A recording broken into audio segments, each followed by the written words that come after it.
Can everyone hear me? We're good? Okay.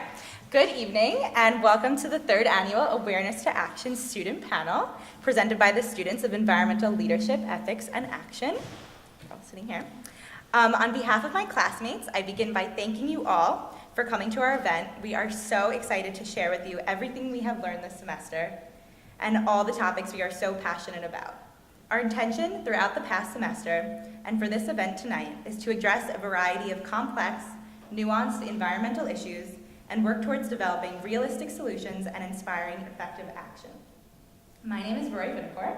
I'm a junior at Barnard, majoring in environmental science, and my classmates and I, whom are all sitting here and you'll get to know as the evening progresses, have had the privilege of participating in a very special seminar of the Science and Public Policy Department, Environmental Leadership, Ethics, and Action. This class, ELEA for short, is a student-centered, real-time learning and leadership development experience. I'd like to take a moment to thank some people who have made this event possible. First, Tim Halpin-Healy, the director of the Science and Public Policy program here at Barnard, Diane Dittrich, the creator and professor of ELEA, our fearless leader, who is a member of the Environmental Science Department, Deborah Cohen of the Department of History, a vital member of the ELEA team who has led our class in discussions of environmental history and environmental ethics. Professor Cohen also has just been awarded a Guggenheim Fellowship, so she's not here, but we can give her a round of applause if you want. Lastly, Catherine Bagley, environmental journalist for Inside Climate News, and our blog editor and advisor. Kat has helped us communicate our passions through the written word on a public blog, which we all updated throughout the semester. Recently, Kat welcomed a new addition to her own family, which is why she's not here tonight, but we're very excited to welcome Ronan to the Environmental Leadership, Ethics, and Action community. And he was actually born just a few weeks ago, right after our final blog posts were due, so it's very fitting. So thank you to all these amazing and hardworking people who have made this program a reality and have inspired us all. Throughout this semester, my classmates and I have engaged with a variety of mediums in the process of deepening our understanding of the human role in the natural world and the ways in which we, as passionate leaders, can stimulate awareness, encourage responsibility, and motivate the people around us to take action.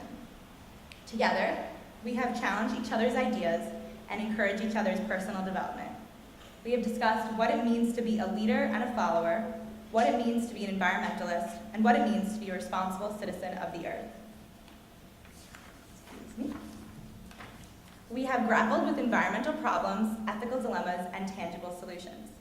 In our very first class, we were presented with a quote by Margaret Wheatley, which I believe describes well the values of ELEA and the importance of development both as individuals and as a community. I believe that we can change the world if we start listening to one another again. Simple, honest, human conversation, not mediation, negotiation, problem-solving, debate, or public meetings. Simple, thoughtful conversation where we each have a chance to speak. We each feel heard and we all listen well. Our class consists of a very diverse group, ranging from physicists and biochemists to art history and English majors. We all have different dreams, goals, and paths, but within the framework of ELEA, together we have developed our leadership skills, our communication abilities, and our environmental passions. I speak for all of my classmates when I say that we have sincerely appreciated the time we've spent together, around a table, learning from one another, formulating our personal opinions, and growing as individuals. Before being accepted to ELEA, we each had a meeting with our professor, Diane, and I remember clearly that she asked what I was passionate about. And of course, I had a million things to say, and finally responded, I am passionate about making other people passionate. I believe that one of the greatest threats to our world today is disconnect and disregard for the environment. As my ELEA experience is coming to a close, I realize that this passion of mine is stronger than ever, and I know that it is shared by all of my fellow classmates. Wherever your passion may lie, whether it be with renewable energy, environmental justice, or ecotourism, our attention and dedication to these causes will be essential in changing our world for the better and ensuring the environment will be safe and cared for generations to come. One of the most important lessons I've learned is that just as it is important to instill passion in others, it is equally important to inspire action. This is precisely what we hope to do tonight. Tonight is the culmination of all we have learned and all the ways in which we have grown this semester. Tonight, we hope to share with you our passions. We hope to show you that the problems we are dealing with are not black and white, and nor do they have simple solutions. We hope to encourage thoughtful dialogues and meaningful debate, and most importantly, we hope to inspire action. So I would like to once again welcome you to the 2014 Awareness to Action Student Panel. We are so thrilled that you could all join us this evening, and know it will be an unforgettable experience.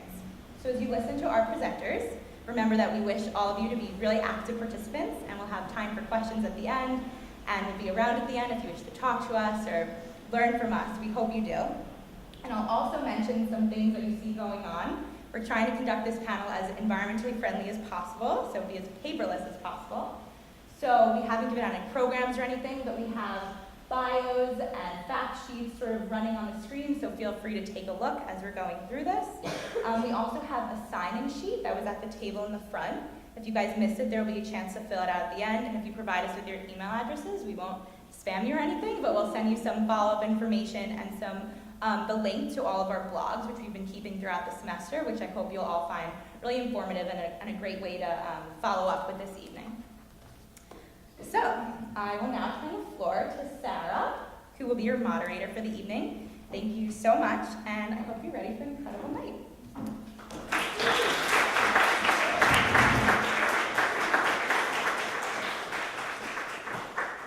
Hi, thank you, Rory. As she said, I'm Sarah Moran, and I'm a junior majoring in astrophysics and minoring in science and public policy at Barnard. I'd like to welcome everyone again and express our deep appreciation for each one of you being here with us tonight. I'm going to give a brief explanation of how this will all work. First, I will give a brief introduction for each panelist, who will then come up here to the podium and give a PowerPoint presentation about her topic. At the end of her presentation, 2 prepared questions will be asked of the panelists about what she just presented on by these 2 students who will cycle throughout the evening, throughout the night. These questions have been drafted to start the conversation and hopefully allow us all to give... What? What about it? It's echoing a lot. Did that help? Am I echoing horribly still? Okay. Anyway, as I was saying, questions will be asked of each panelist, and these questions have been prepared in advance to hopefully give us an idea of where to go with what we've just heard and gain a deeper, richer perspective on the issue at hand and provide a jumping off point for the larger Q&A at the end. After the panelist has offered her answers to the questions, she will replace one of the people sitting there who will then join the rest of the panel in front here. That cycle will continue until all of us, this is incredibly annoying. That cycle will continue until all of us have presented. Finally, after my personal presentation at the end, I will open up the floor to all of you so that we can participate in the larger Q&A. And I'd like to just mention, each of these presentations is about 4 minutes long, which is an incredibly short amount of time for us to give you all of our research that we've done over this whole semester. So I really encourage you to put your name on the sign-in sheet so you can get the link to our blogs and hear all of what we have to say, because there's no way we can possibly cover what we'd like to in the time allotted. If that's all clear, without further ado, I'd like to welcome our very first panelist to the stage, and that's Savannah Cooper, who is a senior majoring in English at Barnard.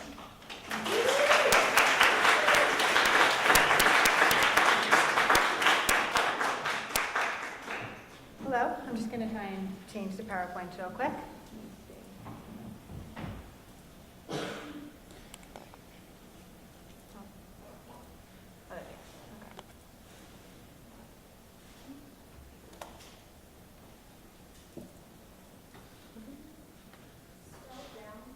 Scroll down. Yeah, scroll down and find the file below all of it.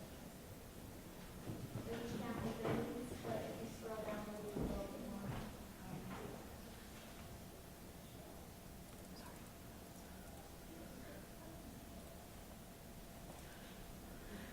Anyone know any environmental knock-knock jokes?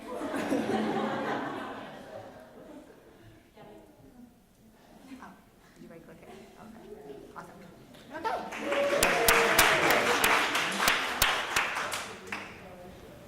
Good evening, my name is Savannah Cooper, and I'm here to talk to you tonight about how the industrial livestock sector is heating our planet at an alarming and will continue to do so unless sweeping changes are made to production practices and consumer habits. This has been a passionate subject of mine for about 5 years now, and I'm really excited to share my thoughts and concerns with you about the issue. The contemporary conversation tends to focus on the consequences of an over-reliance on fossil fuels. Meat production is overlooked as a significant contributor to the climate crisis, despite emitting 18% of global greenhouse gas emissions, a percentage point larger than that of all modes of transportation. Considering the ramifications of climate change, it is crucial to analyze and transform the relationship between meat production and the environment. Meat has been omnipresent in the United States since colonial times. A man who visited Pennsylvania in the 1750s marveled at the abundance of beef, as he wrote, "Even in the humblest or poorest homes, no meal is served without a course of meat."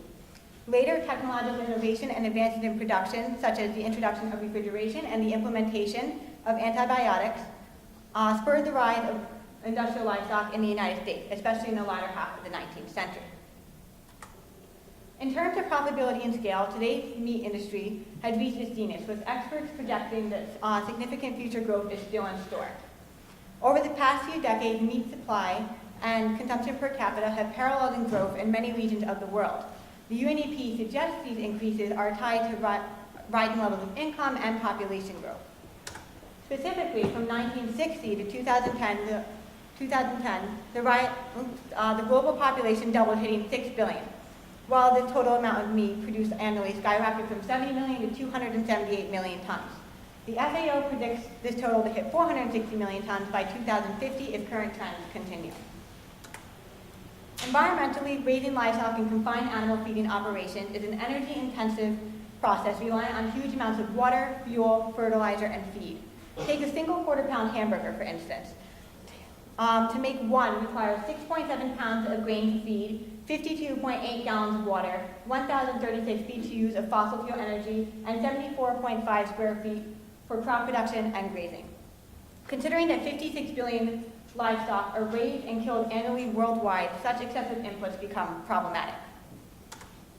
With that said, the meat industry is responsible for 9% of global anthropogenic carbon dioxide emissions and is associated with roughly 37% of methane emissions and 65% of nitrous oxide emissions. While all three gases contribute to climate change, what's scary is that nitrous oxide and methane have 23 and 296 times the global warming points than that of carbon dioxide, and they're the major emitters. These emissions can be traced all along the meat production process. For instance, methane is excreted primarily as a byproduct from the wind and tailpipes of cattle through enteric fermentation, which is a digestive process in which complex carbohydrates are broken down. It is also released through the mass accumulation of animal waste. The use of synthetic fertilizer on feed crop plantations, which cover roughly 1/3 of the Earth's arable land, releases nitrous oxide through processes such as denitrification and nitrification. And carbon dioxide is expelled in considerable amounts through deforestation and transportation. And honestly, it doesn't stop there. Such emissions, in addition to a host of other environmental and health concerns created by the meat production, exist as externalities of the industry. Today, livestock is a major source of revenue, income, and protein, despite said harmful externalities. And moving forward, policy, industry reform, and consumer behavior are critical in addressing the greenhouse gas emissions discharged by factory farms.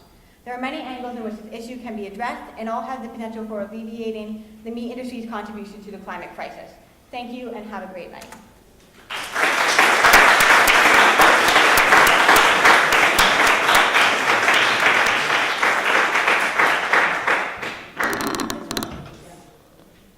Thank you so much, Savannah, for starting us off.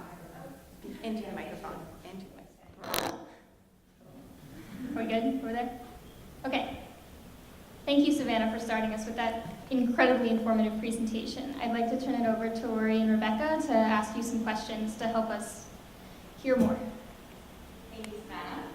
So theoretically, consumers in a capitalist economy have the right to buy or purchase whatever food they desire. So are you suggesting that we should all become vegetarians?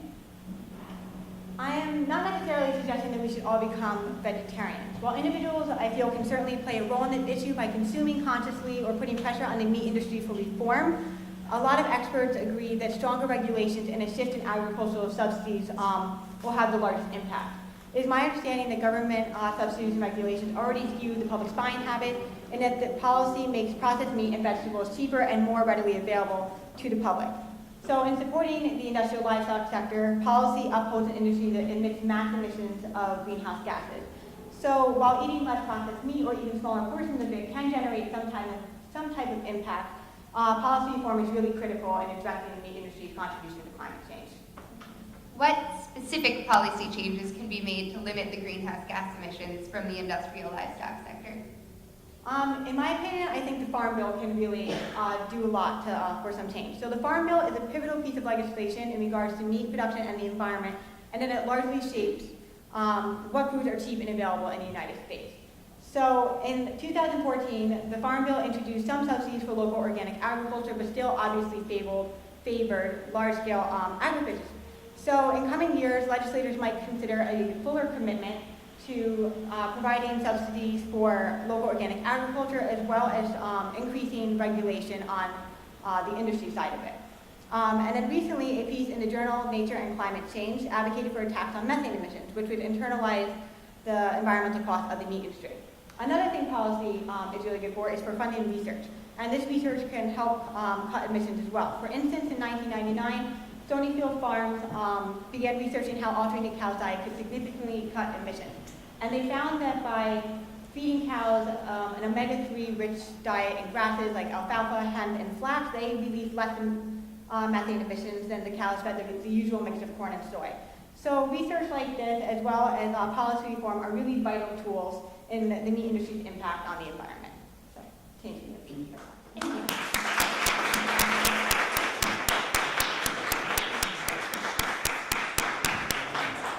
Okay, we're going to do our first little rearrange here.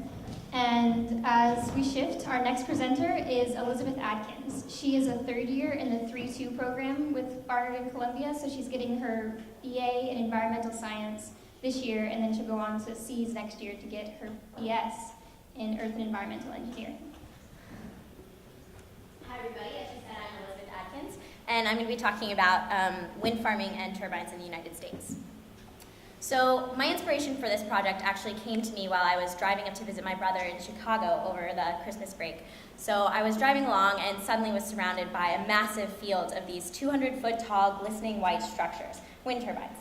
And I found this really, really inspiring to me. So I did some research and I found out that it was actually part of something called the Meadow Lake Wind Farm, which has approximately 303 turbines and produces about 500 megawatts of power, which is enough to produce energy for 150,000 to 300,000 homes per year. So an incredible amount of energy, just completely clean and free of fossil fuels. So why is this a problem? The current energy market is currently dominated by petroleum, coal, and natural gas, all fossil fuels. And in 2011, the actual number, it's not completely accurate, is 1.2% of the total energy production was accounted for by wind energy in the United States. We're lagging behind seriously compared to global trends. Denmark actually has about 27% of their energy accounted for by wind energy, so there's a big gap there. So if you look at this graph here, you can see that coal, natural gas, and petroleum, our main energy constituents, actually are all of the production of carbon dioxide. So carbon dioxide is bad because it is a greenhouse gas, it increases global warming, and it just ends up being bad for the environment. So primitive windmills. Windmills were initially created to either mill grains so that they didn't spoil or grind them up. And then as technology got better and increased, we moved on to land turbines as we see now, which can actually produce 1.6 megawatts of energy each. And then if we look into offshore wind, which is probably where we'll be moving next, each individual offshore turbine can produce actually 5 to 6 megawatts of energy each. So a huge increase of energy from moving from land-based turbines into offshore turbines. And a huge offshore wind project that's currently under works is called Cape Wind, and it's off the coast of Cape Cod in Nantucket Sound, and it's had a lot of opposition for various reasons. But offshore wind actually is a suitable means of looking at wind as an energy source. The coolest technological advance that I actually have seen so far is called the Wind Lens. It was created in Japan, and it actually is a floating wind turbine systems, so you don't have to do any oceanic dredging or anything, so it's better for the oceans that way. And by adding a hoop around the rotors, you actually increase the efficiency of the turbines 2 to 3-fold. So instead of producing 5 to 6 megawatts of energy, you can actually have 15 to 20 per each, which is, you know, an incredible advance. So what are the arguments against wind energy? So nuclear, oil, coal, as you can see in this little cartoon, are all really bad for the environment in the end, just because they spew a lot of different things into the atmosphere and end up polluting our Earth. Wind energy, aside from the initial production of them, where you might have, you know, some sort of offset from just building them and building up the infrastructure, has really only had a lot of negative energy due to people arguing that it's a visual eyesore. And I'll talk about that a little bit more. So support for wind energy. So it's, once the infrastructure is built, it's virtually a clean energy resource. It's free, so it's sustainable and long term. And support has actually come from primarily the United States government in the form of the Production Tax Credit, or PTC. It actually provides 2.2 cents per kilowatt hour since 1992. And this has been able to benefit the sector, and the idea of it was to increase the infrastructure. Opposition has been raised by a lot of fossil fuel supporting industries. So one main factor of the opposition that's been against Cape Wind has been led by William Koch. So he's a very wealthy industrialist that gained a lot of his money from the fossil fuel industry, and he is leading the opposition against the Cape Wind project in Nantucket Sound called Save Our Sound. So a lot of opposition rests in the fact that wind isn't constant. It's always very variable and is dependent on wind speed. So wind is directly connected to the energy grid, so that when your turbine spins, you're getting energy output, and it goes directly to whoever needs energy at that time. This becomes a problem because in land-based systems, the energy that's produced is usually highest at nighttime when people are usually sleeping. So this could be a problem with wind energy. But if you look at different locations, then you can maximize output.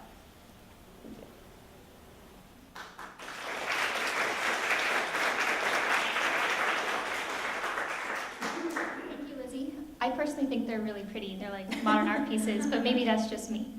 Anyway, if we could have some questions from Savannah and Rory, that would be great. All right, so how have government subsidies encouraged growth in the wind energy market in the United States?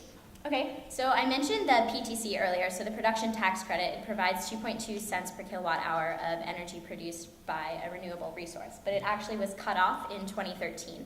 So this was really set up so that we could encourage the growth of the wind energy sector, and then from that point on, it could potentially be at a competitive role so that it could exist in the market and be free of government subsidies. So that was the idea, and when it was cut off in 2013, that was the hope. But now we're looking into maybe a different type of government subsidy called the FIT, the feed-in tariff, which has been seen to be really effective in Germany. And I know you touched a little bit on this in your presentation, but if the winds are variable and often highest at night, and people don't need as much energy, how can wind turbines or wind farms be designed to maximize the energy produced? Okay, so wind turbines can be put in locations that are really flat and have higher winds, obviously. Not a lot of tree coverage. So in the Midwest, they've been seen to be really effective. So Texas, Iowa, Indiana have a lot of wind turbine farms, and it's been working pretty well for them so far. Also, moving to offshore locations, you can increase efficiency 5 to 6 megawatts compared to 1.6 per each. And offshore locations, actually Cape Cod, the Cape Wind project is going to provide energy for that whole region. And there have been studies that have shown that there's enough winds off the coast that are coincident with energy demand that we could actually power the entire East Coast, all of the states along the East Coast, with just one line of wind turbines up and down the shore. So.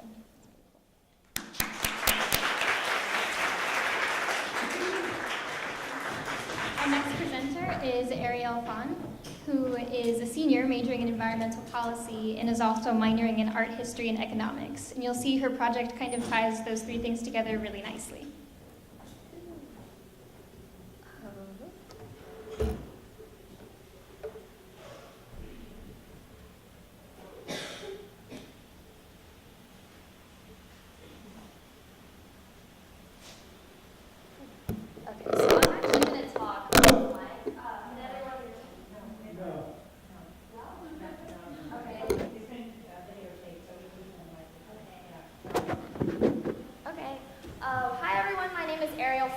and today I'm going to talk to you about energy efficiency in museum spaces, particularly art museums.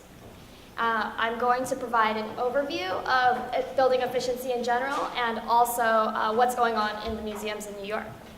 So what is building efficiency?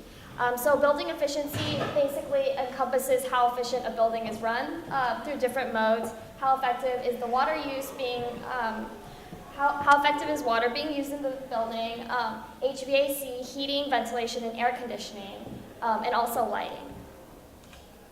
So why does building efficiency matter? In New York, just to throw out some numbers, buildings account for 75% of the city's entire energy usage, and also 40% of its carbon emissions. For buildings, there are two dominating benchmarking methodologies. You have the Energy Star rating system, which rates buildings based on how much energy they use, and also LEED certification, which benchmarks buildings based on the design and internal infrastructure. Actually, 2 years ago, New York City passed Local Law 87. It became the first city to require all of its buildings over 500,000 square feet to be benchmarked through Energy Star. However, with its growing prominence, many buildings do not qualify for Energy Star still, particularly museums, which is due to a number of reasons. Most specifically, government regulation hasn't been putting any pressure on it because they think that people don't care. Because of this reason, it's hard to gather enough data because Energy Star needs to normalize a rating system for different types of microclimates. Additionally, since museums are a very unique niche, they are very climate sensitive, and the artworks meet very specific types of temperature zones and humidity in order to be preserved. So I just mentioned climate sensitivity to artworks. So for my presentation and my blog posts, I had the pleasure of sitting down with the facilities manager for a large Midtown museum. Unfortunately, I'm not able to disclose the name, but it was a really enlightening experience. So actually, the museum is one of many that follows the 70-50 rule, which is 70 degrees Fahrenheit and 50% relative humidity at all times. If you deviate more than 2 degrees, either above or below, then paintings and artworks risk damage. Actually, humidity causes wooden panels of paintings to expand and contract. Kind of, if you can imagine a painting going like this over time, like a Van Gogh, hundreds of years, it really does damage on the painting. And also, UV light can change pigment color. And also, paintings need to pay attention to HVAC filtration and constantly be upgrading their air conditioning and air handling systems, because even if you walk into a museum with muddy feet, somehow the mud and the bacteria will get into the air. And if you can imagine a Matisse with how many hundreds of years of grossness in the air, that's something that wants to be avoided at all costs. So confessions from a facility manager. What's being done right now in New York City art spaces? Number one, there's a big movement from the New York City and New York State government to subsidize lighting, particularly for LEDs. However, this change has been stalled and it's been very slow because, number one, LEDs are very expensive, and also curators have the power to determine how they want paintings to look, and different lighting creates different moods for these spaces. Additionally, there's been filtration upgrades and also lighting and general retrofits for back offices, which are easier than main spaces.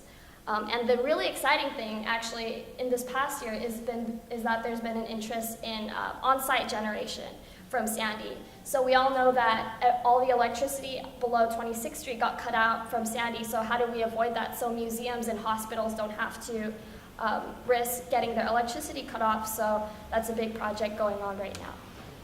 So why should we care about museum efficiency? Well, it's a very small niche, but actually efficiency in the long run is very, very cost effective. By installing sustainable and efficient practices in museums, you can put money into different programs, and this can be for educational programs, for preserving the works more, and also lowering ticket costs overall.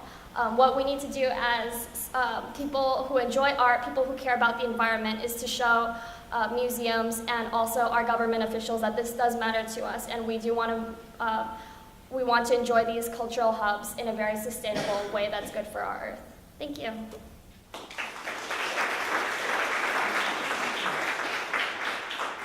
Thank you so much, Ariel. And now Savannah and Elizabeth have some questions for you. All right, Ariel, so if you had to just list like the top few reasons why we should care about energy efficiency in museums, what would you say? I would probably say in New York City, it's not very well publicized, but the Met is one of the most energy-intensive buildings in the entire city. And nobody cares because they hide this information in the government, or nobody says that they have to provide this information. People don't know. And I think it's about time, even if you care about the artworks, if not now, then when. So just out of curiosity, is the effort to explore museum efficiency then a waste of time? I don't think it's a waste of time, because if you don't look at small niche buildings, like if you don't look at museums, if you don't look at hospitals to become more efficient, how long are they going to lag behind, say, commercial buildings, which are more plentiful and can be more profitable for private companies and also residential. So I think it can also be, museums can be used as a hub for environmental stewardship. Just throwing out some numbers, the Met and the MoMA collectively attract more than 10,000 visitors each year. And I think this is really important also, as New York City is the center of the world, basically, to be making these changes.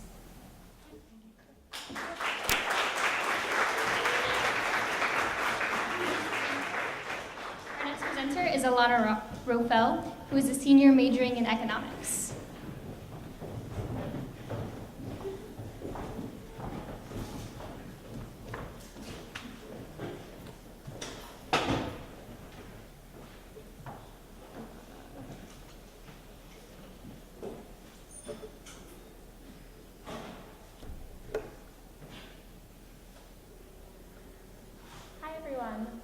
So today I'm going to be talking about the relationship between our natural environment and our well-being. What might seem like a random topic, I first became interested in it when taking a course at the University of Michigan entitled The Psychology of Environmental Stewardship.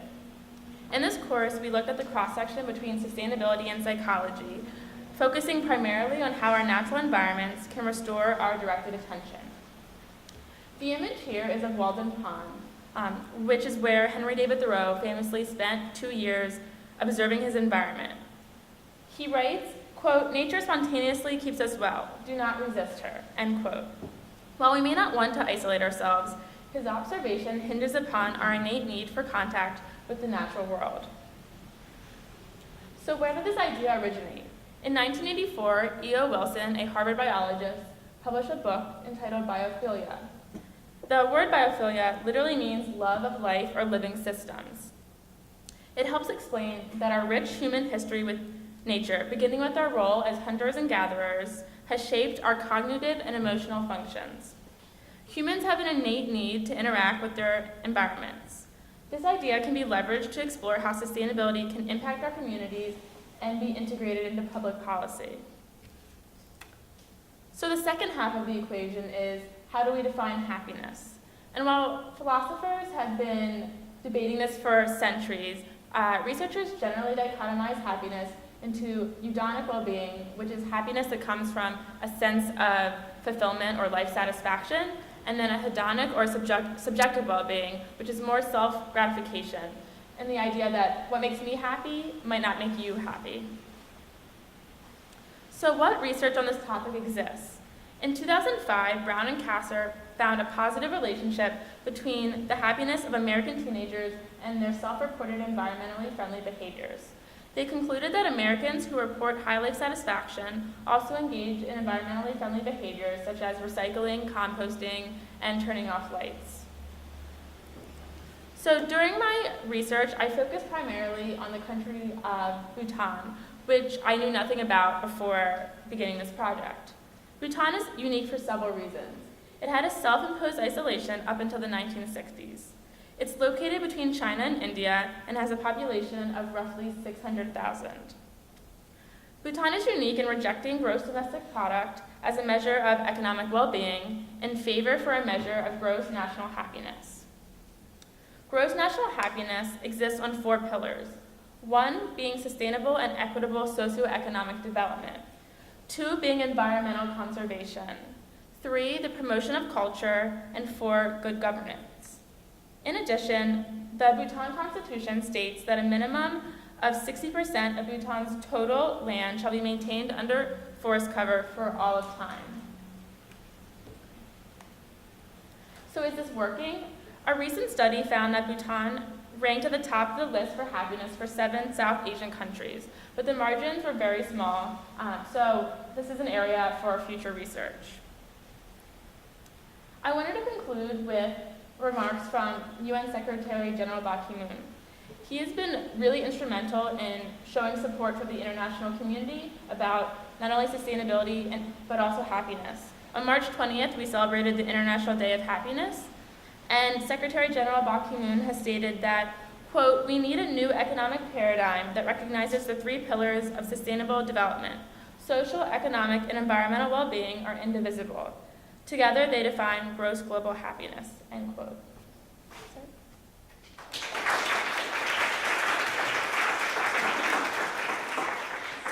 Such an interesting perspective, and I'd like to keep going with it. If we can ask Ariel and Elizabeth to help you.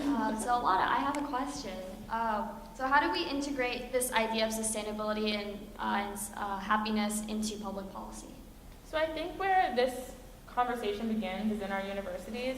So where I first learned about this topic, it's where E.O. Wilson, a Harvard biologist, he's an academic, and this is where he started talking about this topic. Also, during my blog, I interviewed a professor of education at Cape Breton University in Nova Scotia, and she has termed this whole idea sustainable happiness, and she's created a lot of coursework at her university and even created a certificate for professionals to learn more about sustainable happiness. So I think that by informing our educated citizens, it will naturally integrate into public policy. I feel like happiness is relative to every individual, and focusing on happiness and sustainability is really broad. So shouldn't we be focusing on climate change instead of happiness and sustainability? So I definitely agree.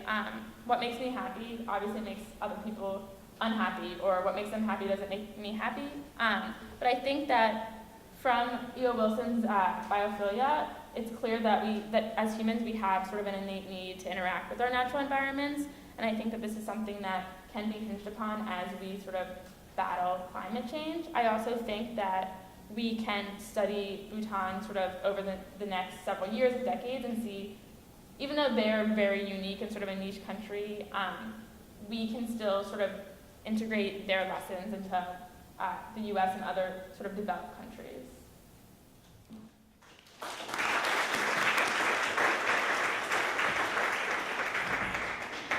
Our next presenter is Maddie Hershen, and she is a senior majoring in environmental biology, and next year she'll be pursuing a degree in veterinary medicine.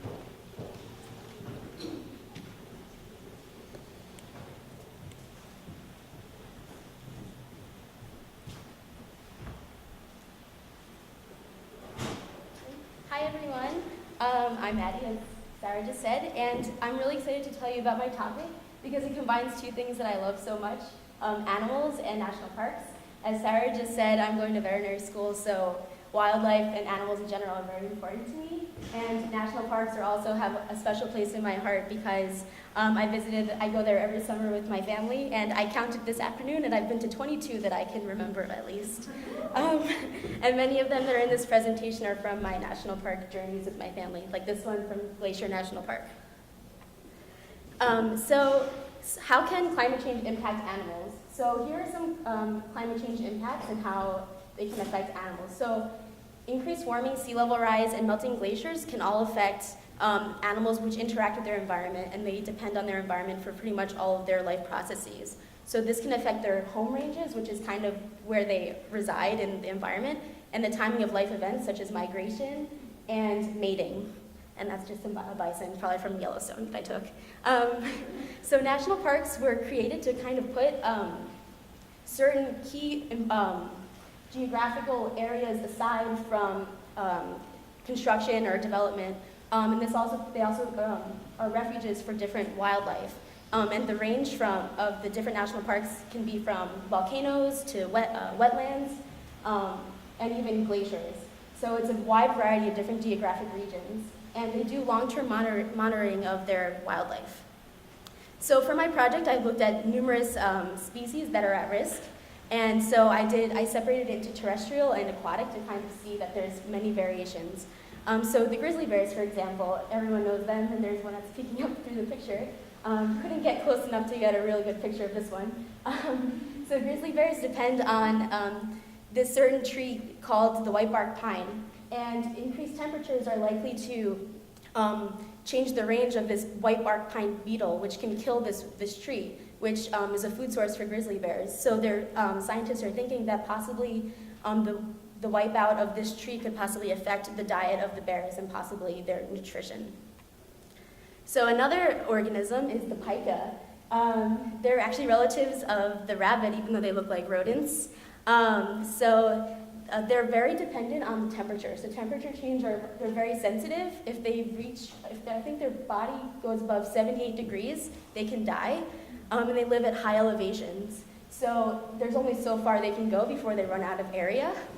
So there's this Pikas in Peril project that's being undertaken in numerous national parks. I think it's 8 are all working together at this project, and they're studying the pika and how its population dynamics. And they're also looking at gene flow, which is the ability of DNA to spread and interbreeding and everything like that. And they're finding that they might be isolated and could possibly go extinct if the temperature keeps changing, but they're still doing more research on that.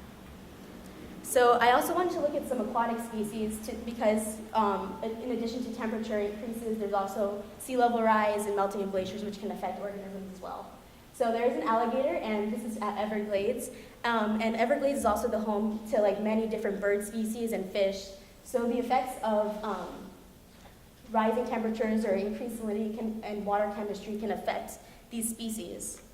And also, to go to a different geographic region, Glacier Bay National Park in Alaska, there's been research done on the harbor seal, and they're noticing declines in population size of harbor seals. And they're thinking that possibly it has to do to climate change, although they don't know. They're noticing that there's a decline and also the melting of the ice, so they're trying to make that association. The ice harbor seals reside on is for pupping and protecting their young. So what's the future like? It seems kind of depressing at this point. So future research is hopefully being undertaken in order to understand the causes of and the effects of climate change on wildlife. And there's, because the range of national parks and their geology and all the different features can range so drastically, different national parks will have to implement different mitigation strategies. But research is still needed, but yeah, thank you.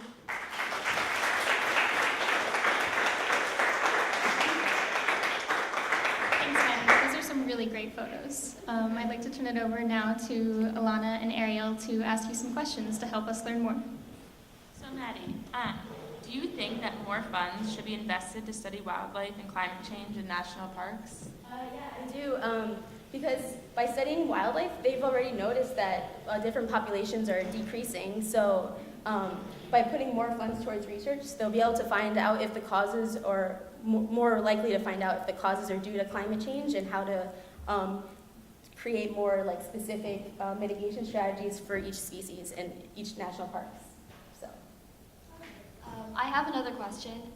So government funding is limited and people pay valuable tax dollars. Why do you think this is important to spend on this type of research on wildlife? National parks are very important. They receive 270 million annual visitors. So there's a large human influence in national parks. So humans are actually they use them for vacations and everything. So if there's a change in national parks, it's also going to affect humans as well. In addition, they also serve as models for other organizations and forests to promote environmentalism and protect the environment. So it's really important to keep doing research. Thank you.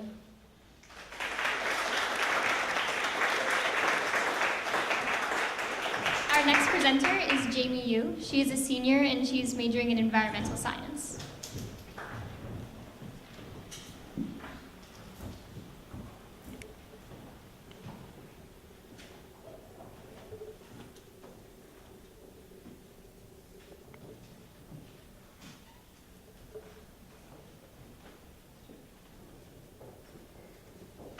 Okay.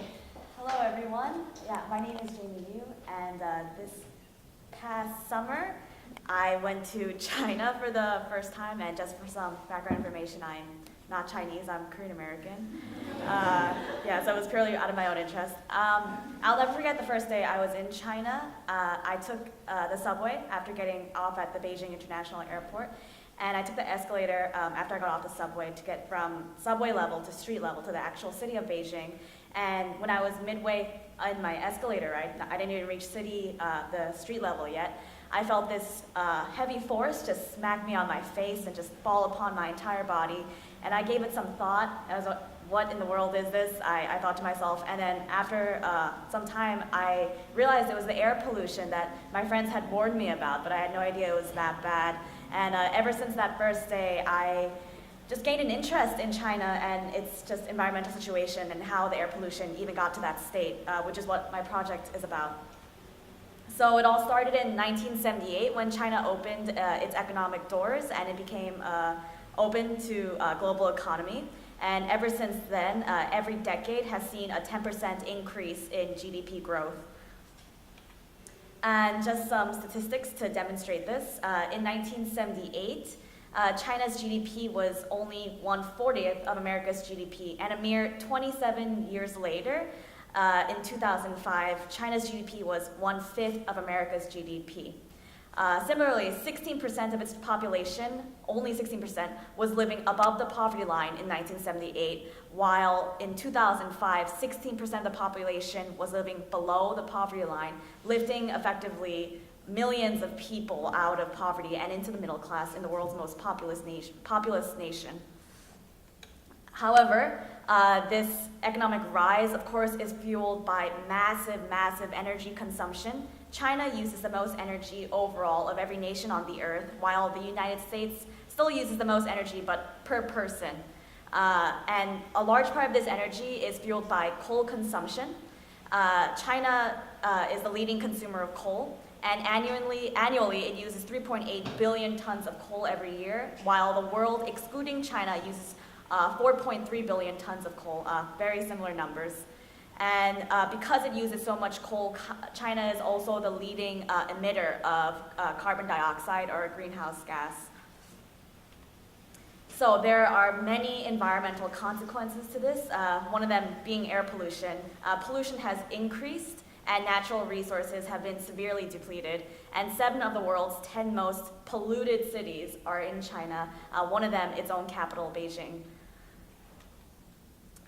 The government has taken note of this problem, and they have aggressively invested in green energy.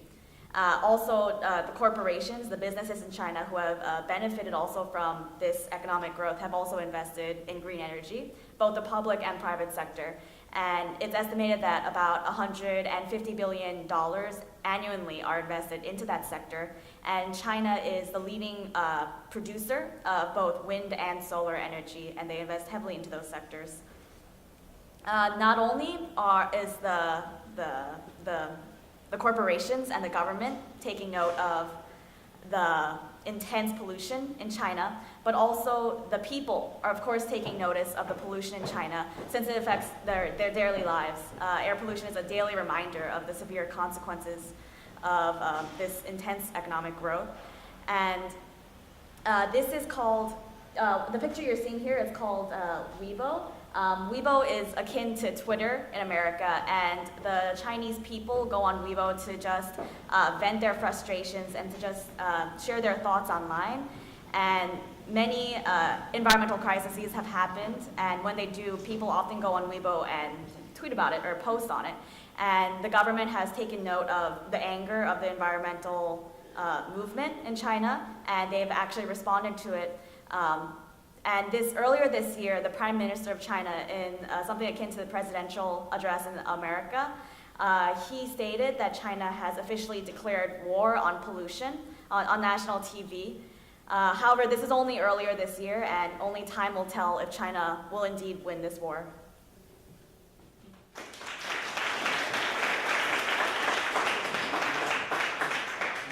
Thanks, Jamie. Those are some really sobering pictures. I'd like Alana and Maddie now to have some questions for you. Hi, Hi, Jamie. I think the biggest cost of pollution in cities is the fact that environmental cost of living in a city is growing with urban population. Do you think it's possible that urbanization can be used to improve the general environment? Hi, thanks for your question, Maddie. Yeah, it's true that the pollution is definitely coming from urban areas. Coal plants are concentrated in those areas. And it's also true that urban residents use several times more energy than people in rural areas. However, that's natural because all the economic opportunities are in the cities and also are concentrated in the cities. So I don't think stopping urbanization is the way to stop the pollution or to curb the pollution. But rather, I think the answer lies in just going about it smartly by using the fruits of the economic boom and investing that into green technology and into smart city planning. So for example, improving city planning by really pouring into public transportation and trying to make commuting distances shorter. So, Jamie, while China is emitting a lot of pollution, it is also the leading investor in green technology in the world. Overall, do you think China has done more harm than good for the world environment? As of right now, China has undoubtedly and definitely caused more harm for the world environment than good. It is the leading producer of carbon dioxide, a greenhouse gas, and that leads to global warming. And the carbon dioxide and the pollution that it emits, it travels all around the world. And just as an example, it takes only 6 days for the pollution in Beijing to travel across the Pacific and to reach California. Only 6 days. Yeah, so as of right now, it's done more harm than good. But yeah, it's also true that it's the leading producer of solar and wind energy. And in the future, if they really continue to invest in green energy, then they could turn around and maybe they'll do more good for the environment. But for now, right now, definitely not.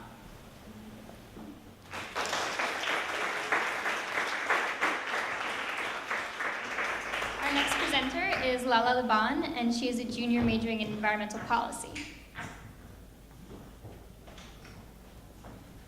Hi, everyone.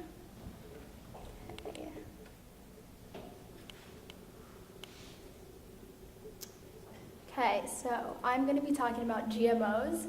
And in the US today, 93% of our corn that's grown here are genetically modified and 98% of our soybean. And despite most of the corn and soybean that are grown in the US that are genetically modified, most of it are used for cow feed. 98% of processed food that you can find in grocery stores today contain genetically modified ingredients. And despite only being on the market for about 20 years, they've really stirred up debate among scientists and the public and the government. So GMOs got their start in the early to mid 20th century. And without the discoveries of the DNA and the double helix structure, the agriculture biotech industry wouldn't be what it is today. And a landmark case that happened in 1980 was Diamond versus Chakrabarty. And that case made it to the Supreme Court, and it allowed genes to be patented, and that really propelled the industry to become the multi-billion-dollar industry that it is today. So the first genetically modified crop that made it to the market was the Flavor Saver tomato in 1994, and that was developed by Calgene, a biotech company in California. And most of you probably don't know this, but tomatoes are actually picked off of the root when they're green and not ripe at all, and that kind of hinders the taste of them. So Calgene found out how to genetically modify tomatoes by taking out the gene that softened tomatoes so that they would be able to transport them for longer ways without them getting mushy and soft on the way to the supermarket. And Calgene actually described the tomato as the tomato of your childhood, whatever that means. When they came out, there was actually considerable favorable public opinion for the GMOs. People weren't really sure what they were, but they really liked that their tomatoes would last 2 weeks longer on the shelf. And Calgene was kind of praised for being very transparent in their process. They labeled it, they had all these videos online, so people were very well informed on the first genetically modified crop. But after 3 years, they actually had to shelve production Because they were an agricultural biotech company, they weren't farmers, they didn't know the logistics of kind of getting it from one place to another. So Monsanto actually acquired them and all of their patents. So regulation in the US. The biotech industry in the US benefits from soft regulation. They really don't have to submit to any scientific studies. The FDA, when the Flavor Saver tomato came out, did a risk assessment and they said they were safe to eat for human consumption and didn't harm the environment.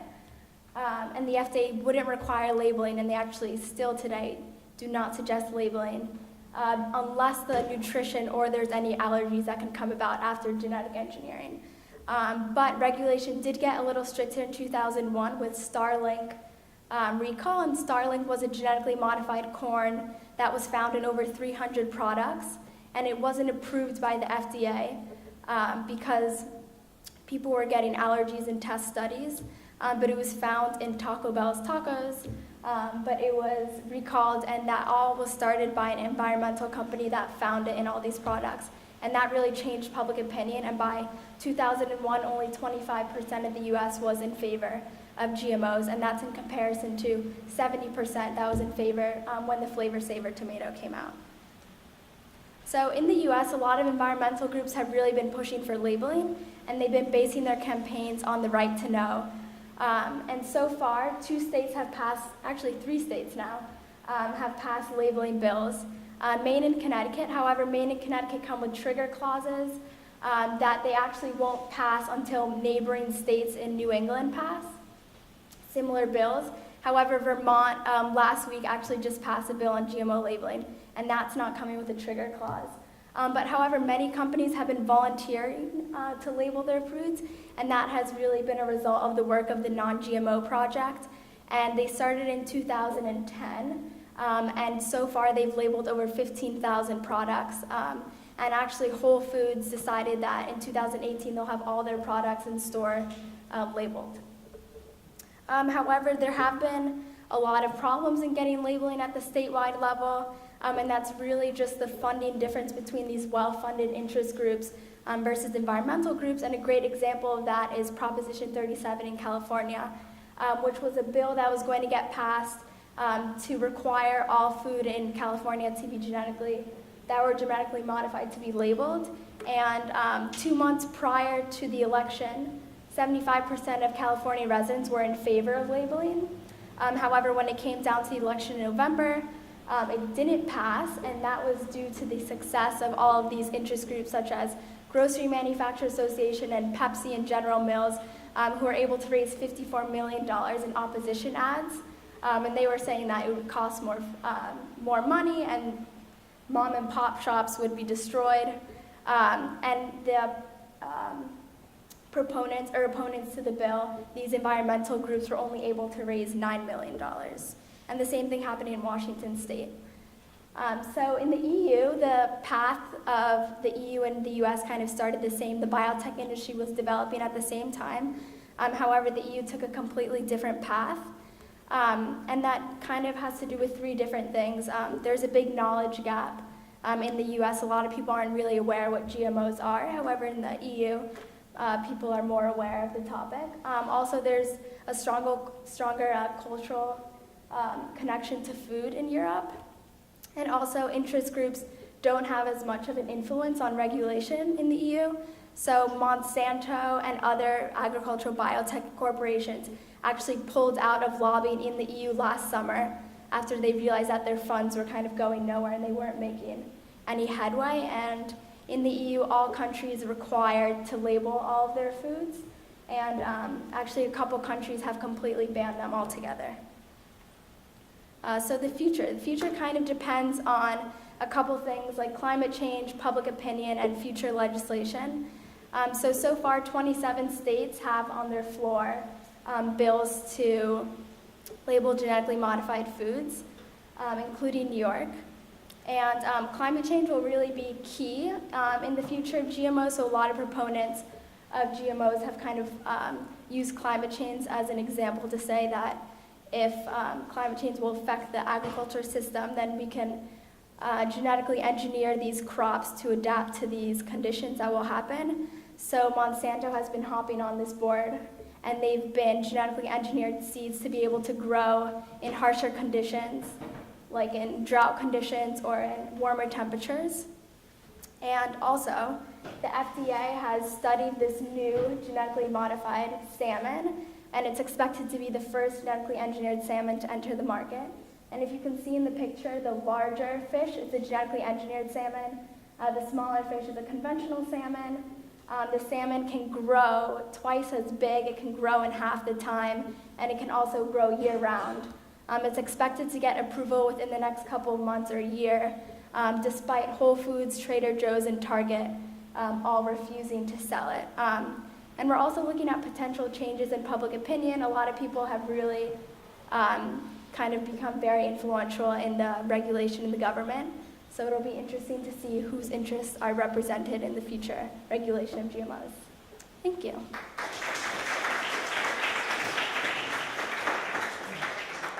Thanks, Lala. Salmon is, I can't decide if it's cool or terrifying, but I guess that's the point. Jamie and Maddie now have questions for you. Hi, Lala. One of the biggest worries for today for the agricultural industry is the potential negative effects that climate change can have in the future on the industry. Many areas are predicted to experience severe droughts, while others are going to experience temperature changes and heavy periods of rainfall. Do you think that GMOs will be the solution to counteract the unpredictability of climate change? So I talked a little bit about this, but the world food system is kind of already in a very vulnerable position. There's currently around 850 million hungry people in the world, and that is really mainly a distribution problem. We have enough food, we're just not getting it to the right people. But climate change will definitely affect a lot of these areas. Like the Midwest is expected to experience a lot more drought conditions, and that's really going to harm our crop, considering that 60% of our crops do come from the Midwest. So I think that these companies that are trying to genetically engineer seeds to adapt to these possible climate change problems that are going to happen in the future is great. But I think the most rational solution is kind of a distribution and a genetically engineered solution. The FDA and many other organizations continue to emphasize that research proves GMOs are safe. A recent study by the New York Times found that 93% of Americans are in favor of GMO labeling, and 75% expressed concerns about health and environmental effects of GMOs. Why is it still that so many people are wary of GMOs and that so many environmental groups continue to fight against them? Yeah, so that's really the biggest issue, is that one day a study comes out and says GMOs are completely safe, and then the next day a study comes out and says GMOs will give you cancer and you'll die from them. So who do we believe? It's kind of scary to see these two sides of research, and it's also really important when you're looking at this research to see who's funding it. Is it an agricultural biotech industry? Is it an environmental industry? So I think more research is definitely, and more education. 75% of the U.S., they don't know what the agricultural biotech industry is and what their applications are. So I think that's really important. It's really difficult to make a sound decision on a topic when you just don't have enough sound research. Thank you. I'd like to welcome back Rory Vineker to the stage, who gave our lovely introduction. In case you forgot, she's a junior and she's majoring in environmental science. Hello again. Where is that? Oh, there's a keyboard. Okay. Sorry. Okay. Thank you.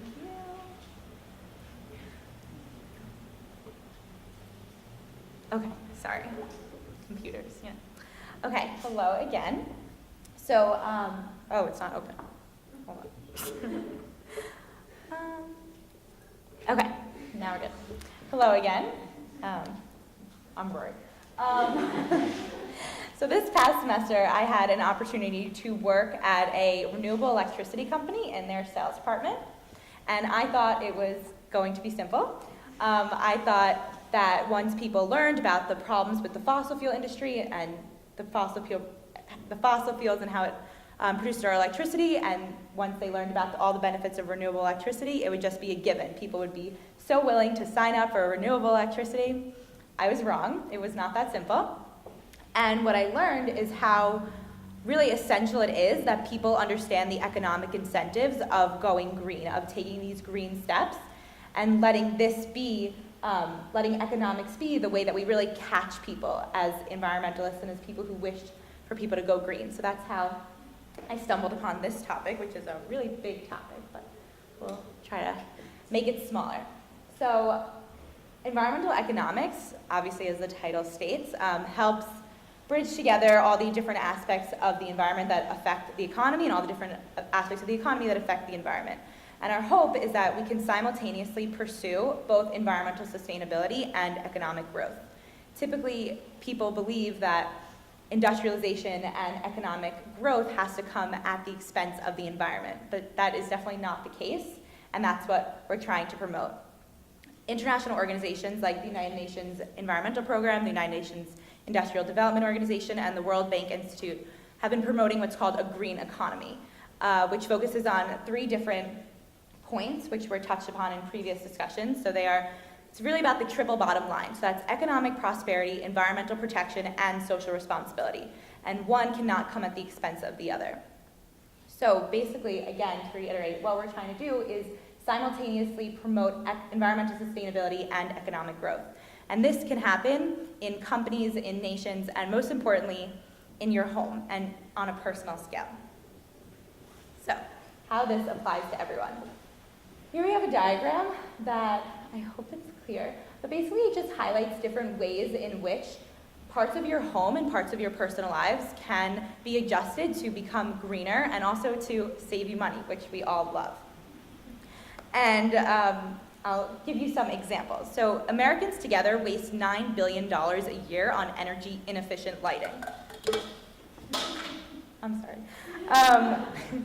So changing only 5 light fixtures in your home to Energy Star certified light fixtures can reduce $70 annually on your electric bills while using about 75% less energy than standard lighting and also lasting 10 to 15 times longer.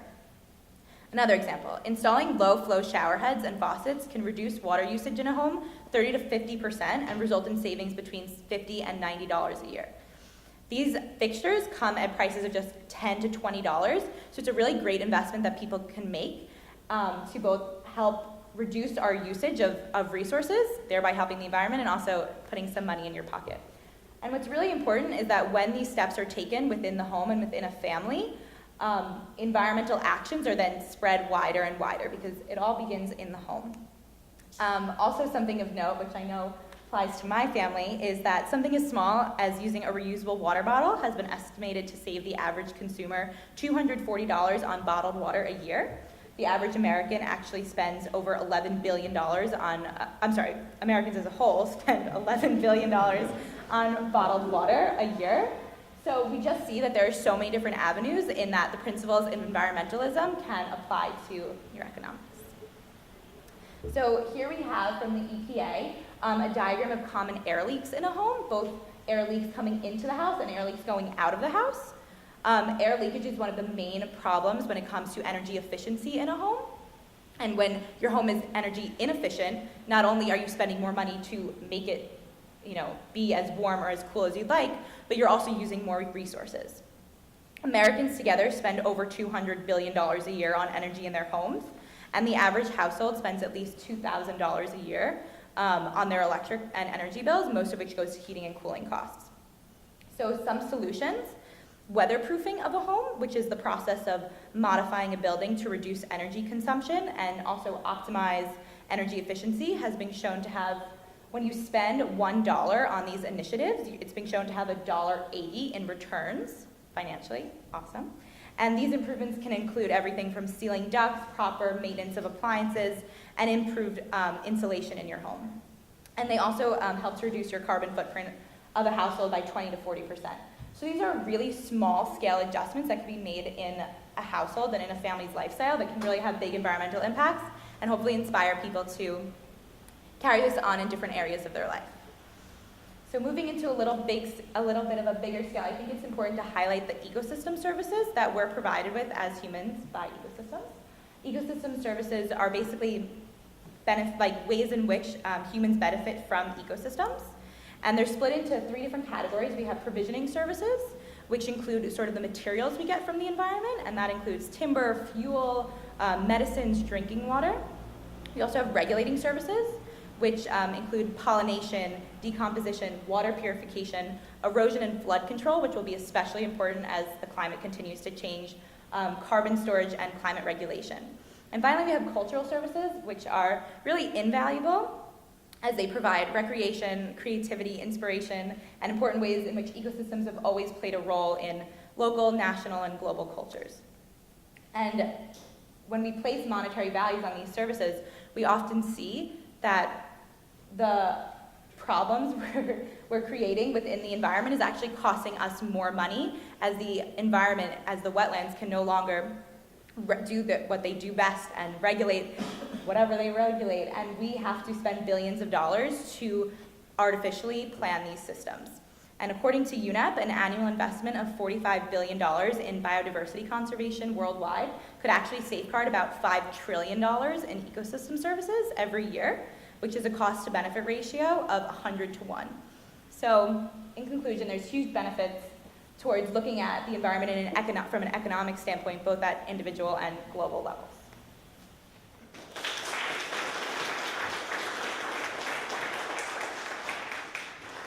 Okay, right now Lala and Jamie will have a couple questions for you to help us understand a little more.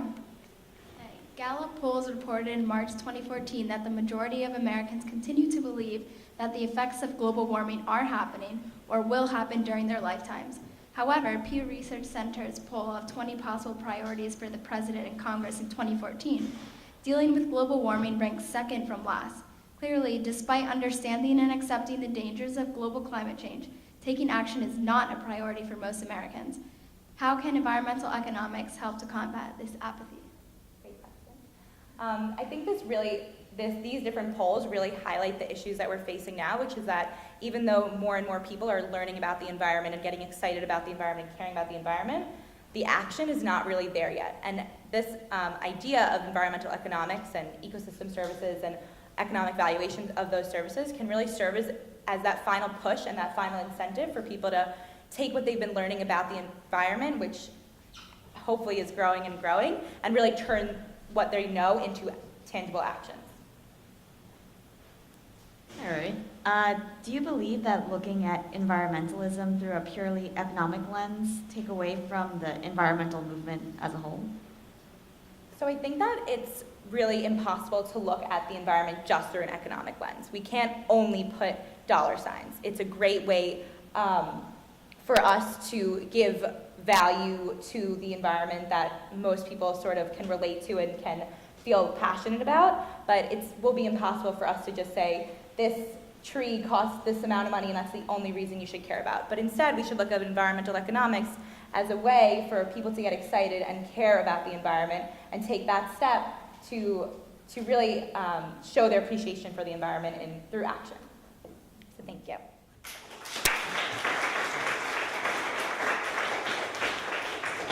Next up, we have Gwendolyn Gallagher. She's a junior majoring in biochemistry.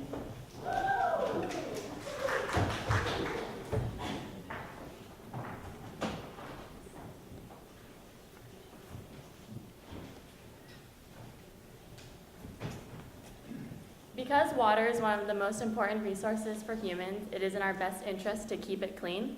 Unfortunately, there are a lot of micropollutants getting in, which are small contaminations that may be harmful or toxic to both plants and animals. Micropollutants are defined as being less than 5 millimeters in diameter. It was defined by the National Oceanic and Atmospheric Administration when they were determining what was considered a microplastic. I included this diagram to kind of give you an idea of how small we are talking. Micropollutants can be as small as a molecule, which would be measured in nanometers all the way to the left, or as large as something measured in millimeters. To give you a sense of how big 5 millimeters is, it's the size of an eraser top. The problem is that water filtration is not taking micropollutants into consideration. To give you an idea of how water is filtered in a very brief general sense, I included this diagram. This diagram shows water filtration from the environment to be used as drinking water, but a very similar method is used for wastewater treatment. So first, it is filtered to get rid of any large branches or debris. You could pick up garbage, plastics, just so that you're dealing with mostly water. The next step is coagulation, which is when more chemicals are added in order to kind of trap the little particles and make them sink to the bottom. During the third step of sedimentation, the water is allowed to sit so these particles can sink to the bottom or any oily substances can float to the top. The clean middle section of just water is then filtered again and chlorinated. The chlorination process is to kill any organisms that might be living, such as bacteria. Then the water is either released into the environment or can be used as drinking water. The 3 micropollutants I focused on are ones that I thought might be interesting for the general consumers. The first one is exfoliating beads in facial wash. The exfoliating beads are sometimes made out of plastic or polyethylene and is not filtered out through typical wastewater treatment filtration systems. The plastic beads are accumulating in the Great Lakes and along the New England coast. Unfortunately, a lot of fish have been eating the beads, which will get into the food chain system. And additionally, microscopic organisms and bacteria can latch onto the beads and be transported to places that they wouldn't naturally be able to go alone. The second micropollutant I focused on is antibacterial soap. The active ingredient is trixiclan, which is important for antibacterial solutions because it prevents the bacteria from making their cell membrane. This is not good in the environment because it can affect the hormones of fish and dolphins. It also affects plants and algae, which is not good. And the most obvious negative effect of trixiclan in the environment is that it causes the bacteria in the environment to have an antibiotic resistance. This is dangerous for humans because then we're going to have to change our medication in order to keep up with the evolving bacteria. The third one I focused on is pharmaceuticals. What a lot of people don't know is that when you take prescription medication, it usually goes through your system and interacts with your body, but is also secreted almost in the exact same form. The one I focus on in particular is fluoxetine, which is the active ingredient in antidepressants. One in particular is Prozac. Fluoxetine can get into the environment and change the hormones in fish and other organisms.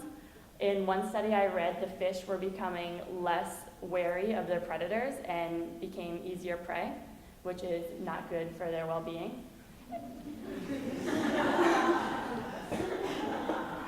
Additionally, plants can take up fluoxetine in their roots. And this is bad because if there's a contamination for crops that we eat, such as potatoes, beets, any other root crops, it puts us in danger of retaking up fluoxetine and prescription medication. So what are the possible solutions for micropollutants? First off, scientists need to be doing further research to see how these micropollutants interact with each other. If there are 2 prescription drugs that would never be prescribed at the same time, in the environment they might have the opportunity to interact, which could lead to bigger problems that scientists don't even see. Another problem is that as these micropollutants break down, they might create more harmful byproducts.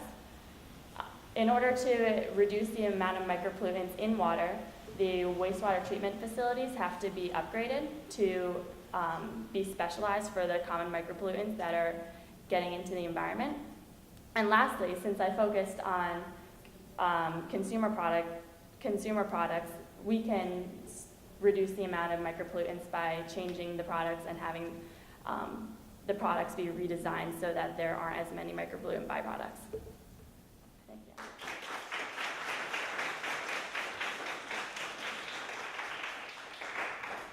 Miss Gwen, I know you have at least one convert. I went and changed my face wash after you told me about this, so I don't know. You did some good. Rory and Lala, now we'll ask you some questions. Yes. Are there any techniques that can be implemented in wastewater facilities that will prevent the occurrence of these micropollutants in the aquatic environment? Yes, the scientists and engineers are working on trying to make more specific wastewater treatment updates, but I focused on two types that are being implemented or have been implemented recently. One is activated carbon absorption, which is essentially like if you were to put water through sand, just on a very small scale, so it stops a lot of particles. And the second one I looked into is nanofiltration, which is running water through something like a membrane so that most of the particles are stopped and only water can get through.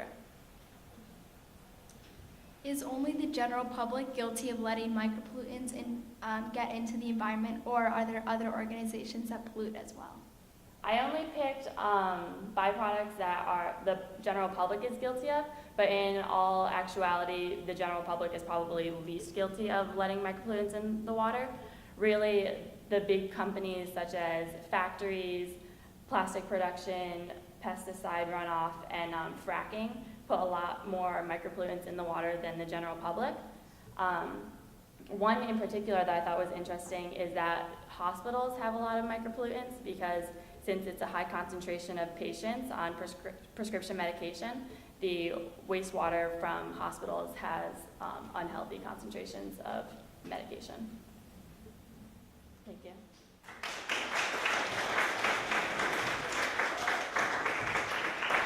Next up, we have Gabby Goldstein. She's a sophomore and she's majoring in art history.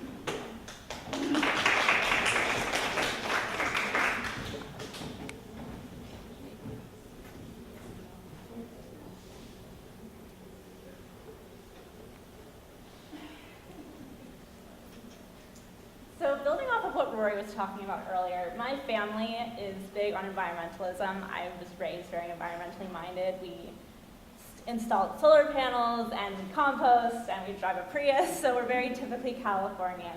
And my parents decided to take a huge next step in their environmentalism, and they decided 5 years ago to buy a property down in Costa Rica and build an eco-lodge, which we are currently in the process of doing, which is very exciting, which is where my interest in ecotourism started. So what is ecotourism? According to Hector Tibalos Lastarén, a Mexican architect who first coined the term ecotourism in 1983, it's the idea of traveling environmentally minded to places that are sustainable, to places that support the local economy and the locals, because tourism in general is well known for not doing those things. Since the 1990s, ecotourism has grown 20 to 30%, which is a huge amount. In 2004, ecotourism grew 3 times as much as traditional tourism, which is huge. So it's clearly a big phenomenon now. And why ecotourism is so important is because it centers on the idea of conservation of these fragile ecosystems, such as here, Costa Rica. This is the Osa Peninsula, which is in the southern region, which is home to 2.5% of the world's biodiversity. And for such a small area, that's a huge concentration. And all these hotels are eco-lodges that promote the idea of sustainable tourism. They were built sustainably, hire locals, do community service in the areas where they're located. So they are very much in mind of helping the area where they are located. However, like everything, there are negatives to ecotourism. One example of this is in a city in the northern area of Costa Rica, Guanacaste. They built an international airport in order to allow more tourists to come to the region. Unfortunately, because of this, the area became much more commercial, and now they're considering doing the exact same thing in the Osa Peninsula. Fortunately, though, there is hope that because the tourists that come to the Osa Peninsula are much more eco-minded than the traditional tourists, that it won't be too much of an issue. And then another problem, in Hawaii, for example, there was a case study done on the tourist industry there, and they found that the wealth that was generated from the tourist industry stayed within the owners and managers of the large hotels, and as a result, the locals were very much left in poverty, and the standard of living went up and the cost of living went up, but the living wages didn't change, so many people are living below the poverty line.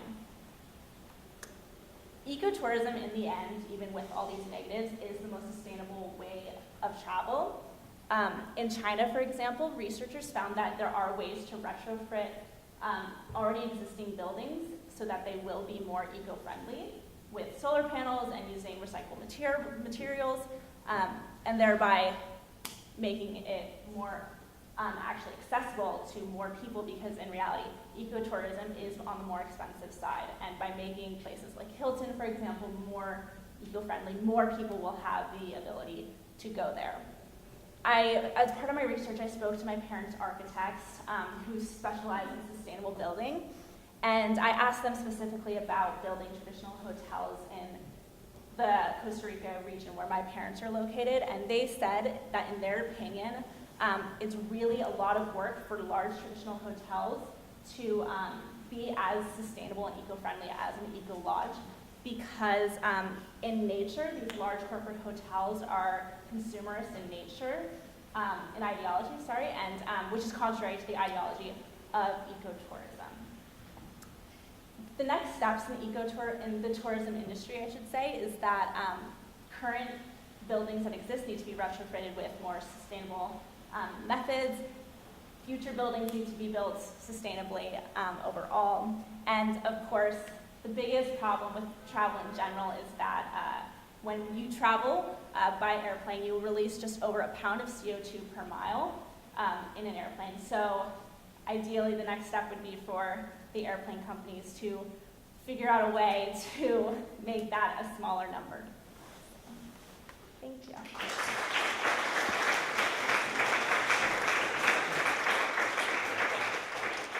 Thanks, Gabby. And now Gwen and Rory will help you go a little bit deeper in what you've already told us.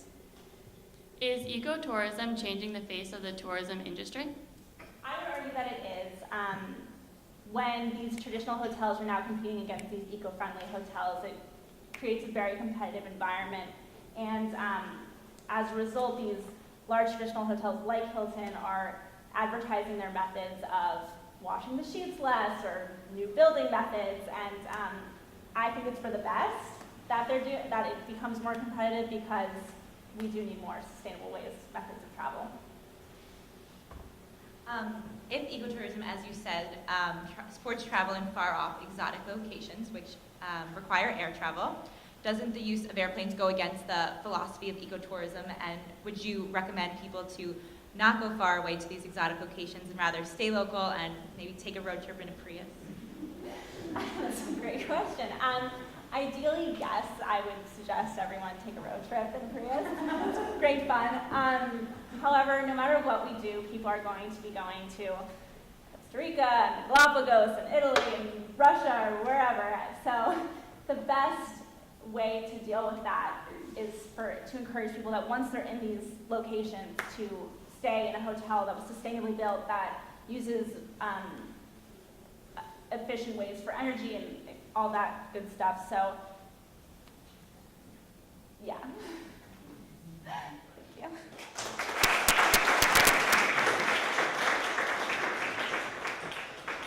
Next up, we have Hadil Ayub, and she is a sophomore majoring in environmental science.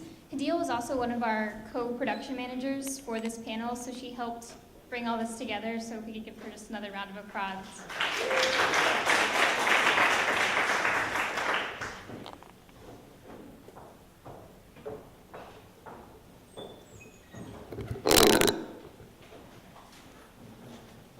Good evening, everyone, and thank you, Sarah. To start my topic, I'm going to give two very broad definitions of what I'm presenting about, which is the definition of environmental racism, and then the definition of environmental justice. Environmental racism means the discrimination against people of color as well as minorities in general when it comes to environmental policy making, laws, and particularly the biggest issue is the targeting of these communities when it comes to citing toxic and hazardous material. The environmental justice is a broader term that includes environmental racism, but it also focuses on a broader issue that also includes low-income communities as well as communities of color. And the environmental justice movement is a movement that tries to fight against environmental racism and environmental inequality. Some historical background to this. The term environmental racism was first coined by Dr. Benjamin Chavez, who is an environmental leader and activist in 1982. In 1982, there was a protest in Warren County, North Carolina, against citing the state was trying to dump a great amount of PCBs, which is a very toxic like PCB contaminated soil in that one particular county, which is highly populated by people of color. And this picture you can see is one of the ways in which people protested. The trucks we are seeing in this picture are the first trucks carrying the contaminated soil to enter the county. And this is how people protested. In 1983, Dr. Robert Bullard, who is considered the father of the environmental justice movement, published a book called Confronting Environmental Racism, Voices from the Grassroots. And the reason why this book is so important is because it was one of the first books to handle the intersection between environmentalism as well as social issues. Some statistics, for example, 47.7% of people of color live within 1 kilometer of a hazardous waste facility. 20.6% of those are African American. So almost half of the people of color population of the people of color communities live extremely close to such facilities, which directly affects their health. There are 3 landfills that make up 40% of USA's hazardous commercial waste, and all of those 3 are all located in communities populated mostly by people of color. The last example I'm giving here that is, I feel, very relevant to us since we are here in Columbia University, which is very close to Harlem, is that Harlem was ranked the 2nd most toxic neighborhood to live in New York City for the year 2013. And one example for that is one of the reasons for that is the North River Waste Treatment Plant. Background history is that that plant was supposed to be built on 72nd Street, and as many of you might know, 72nd Street is a very privileged, rich, mostly white area. And due to the political power and lobbying of the people living there, the plant ended up getting moved up to 145th Street, which is where it is right now. Some more statistics is that 3 out of every 5 Black or Hispanic Americans live in communities with uncontrolled toxic waste sites. This is somewhat old, but the statistics have increased and have not decreased at all. And what I'm showing here is a map of a town called Mossville in Louisiana. And the town was called Louisiana's cancer capital due to the number of waste and chemical facilities surrounding that town. The town was actually founded by Jim Moss, who was a former slave, and it is almost completely populated by Black people. And as we can see in the map, if you can count 13 facilities, all of which are very, very close to Mossville. And there is discussion now for building a 14th one that will be the first of its kind in the Northern Hemisphere when it comes to how big this chemical facility will be. So who is responsible for this? Many environmental justice activists hold the capitalist corporations that dump these toxic materials, that produce these materials, and that also take the lives and health of people of color and low-income communities very lightly. And the factor that people even blame more is the state that fails far too often to enforce its own laws and regulations embodied by the Environmental Protection Agency, which has had many, many questionable decisions when it comes to strife between a group of people versus a company or some other corporations or industry. What's next for the environmental justice movement? As it is right now, the environmental justice movement does not see that environmental justice has been achieved. What I am talking about in this presentation is still something that is very present. It is still something that is happening. There is still, as I said, there is still a chemical plant in discussion for getting built in Mossville, which actually would most likely force Mossville residents to move out completely of the town that they are living in.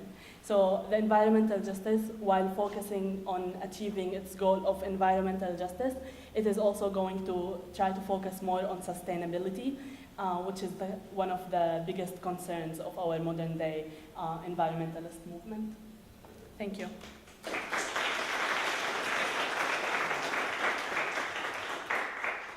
Thank you for presenting this very important topic, Hadil. Gabby and Gwen will now ask you a couple questions. So governments and corporations might simply be acting according to what is most convenient, practical, and least expensive, rather than being motivated by racism. What if this is not about racism, but just about economics? That's actually one of the biggest arguments against the environmental justice movement, the economic argument. And there has been many, many statistics that prove that that argument is not necessarily true. Additionally, this is about racism because it is about racism. There have been many statistics that, for example, if we have a neighborhood populated by people of color, but it is a middle-class neighborhood, versus a neighborhood populated by white people, but it is a low-class neighborhood, it is still highly likely that the neighborhood populated by people of color will get chosen as a site for building a new waste facility or something like that. As shown, for example, the Harlem North River treatment plant is one big example. So this is not, the other thing is that while we cannot expect corporates to necessarily be moral, as profit is most likely their biggest concern, we can expect the state and we can demand and ask from the state to protect the health of its own citizens by making regulations and laws more enforced. And that's why the state is always to be blamed in situations like that. The world has changed from how it was in the 80s or even 10 years ago. Where does the environmental justice movement see itself going? What is coming next? As I mentioned previously, it is heading towards focusing more on sustainability, as well as the environmental part of its name. Recently, a report published recently by a group of environmental justice groups noted that the environmental justice movement found itself isolated from other environmentalist movements through the course of the last century. And what they are trying to do is to build that bridge between environmentalism and social issues. And rather than having those two things separated, those two things should work and go hand in hand because they are not separated. Thank you. It's now time for our penultimate panelist, and that's Rebecca Packer. She's a first year, and she was actually our other co-production manager. So if we give her another round of applause.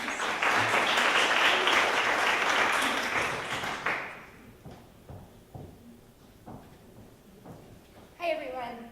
When I was in high school, I was a part of my school's youth environmental squad, and I loved it. We led a protest against the tar sands pipeline, we instituted a recycling system in the school, and I felt totally empowered by the idea that my peers and I could and had to change the world. Last year, I took a gap year and worked with 7th graders in West Philadelphia as part of an AmeriCorps program, and my students were disempowered in a lot of ways. They faced race and class issues, and a school system that allowed many of them to reach the 7th grade functionally illiterate. I studied urban environmental education for my project because I wanted to understand how the sort of empowerment I felt in high school could be brought to students like the kids I worked with last year. When we talk about urban EE, Urban environmental education means bringing students out into the local green spaces like parks and rivers, or connecting them, or creating green spaces in their communities. Here you can see students at the Columbia Secondary School in Upper Manhattan, just a few blocks east of here, working in their school garden. In order to be empowering, environmental education also needs to help students take action. So here's what we're going to talk about today. The connections between green spaces and urban environments, the potential of EE to empower students, and then we'll talk a little about how EE can expand. So for my research for this project, I worked a lot in the South Bronx, where one of the biggest environmental issues is that the disproportionate number of waste and power facilities along the Bronx River block access to the river for community members. Here you can see a canoe tour, part of the education program of the Bronx River Alliance, an organization that works to connect community members to the river and conserve its local resources. Connecting students to their local green spaces helps foster environmental stewardship, which is an incredible environmental benefit. But connecting students to green spaces has also been shown to reduce ADHD symptoms, reduce stress in lives of students with many stressful events, and environmental science in schools has even been shown to improve math and English test scores on state tests. So urban students, especially minority and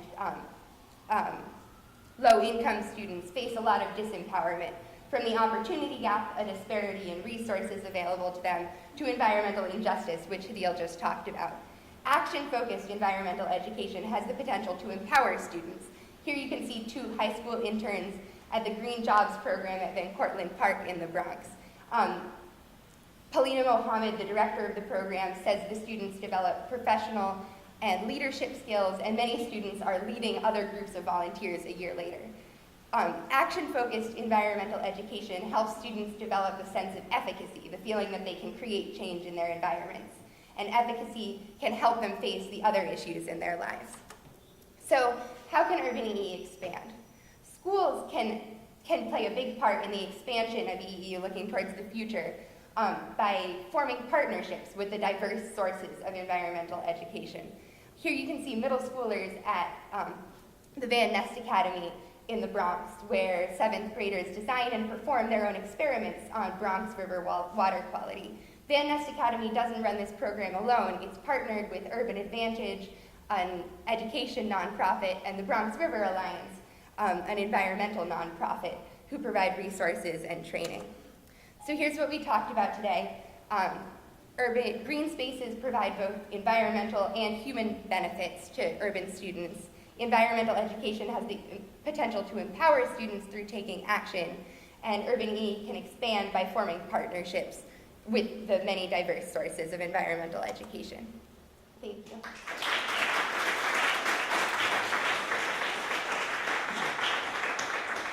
Thank you so much, Rebecca. Now Hadil and Gabby will offer some further insight.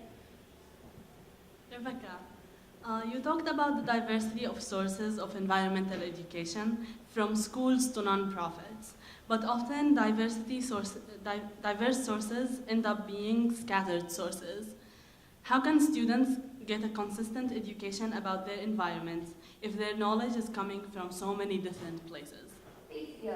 While I understand the worry that diverse sources of EE could mean scattered sources of EE, I want to reinforce that the many different kinds of environmental programs come out of a diversity of needs in urban communities, from illiteracy rates to racial issues to problems like environmental injustice. And different programs spring up to fill those different needs. The Van Nest Academy science teachers are focused on building students' problem-solving skills and teaching them about the scientific method, while Paulina Mohammed at the Green Jobs program is focused on preparing students for a career in the environmental field. And even when students are receiving information about the environment from different sources, the process of bringing that information together helps empower students to form their own opinions and set their own goals. You talked a little bit about how students benefit academically from environmental education and a little bit about how schools and urban communities can begin to incorporate environmental education. Can you expand on why and how environmental education should become a part a part more of more urban schools? Thanks for the question. So to answer the first part of that question about why EE should be a part of urban schools, I want to give a few more details about a study I mentioned earlier. In Washington State, between 1997 and 2003, a study compared environmental science schools with schools with traditional curricula. And across all 5 years of the study, environmental science schools performed higher in math and English on the state tests in Washington State. Teachers also reported higher attendance rates and better student responsibility in those schools. To answer the second part of your question about how EE can expand, I want to give a few more details about the Van Nest Academy, the science program that I mentioned earlier.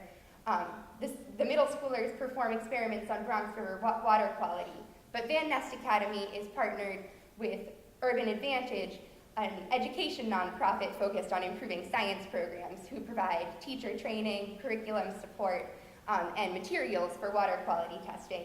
And they're also partnered with the Bronx River Alliance, an organization that brings students out onto the river so they can get in touch with the projects they're doing. By aligning their diverse motivations, these programs can work together to expand the reach of environmental education. Thank you.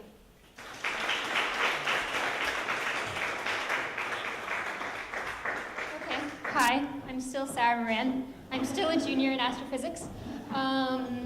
I'm the last presenter. And I'd really like to thank everyone for your attention this whole time. I don't know why I still have this microphone.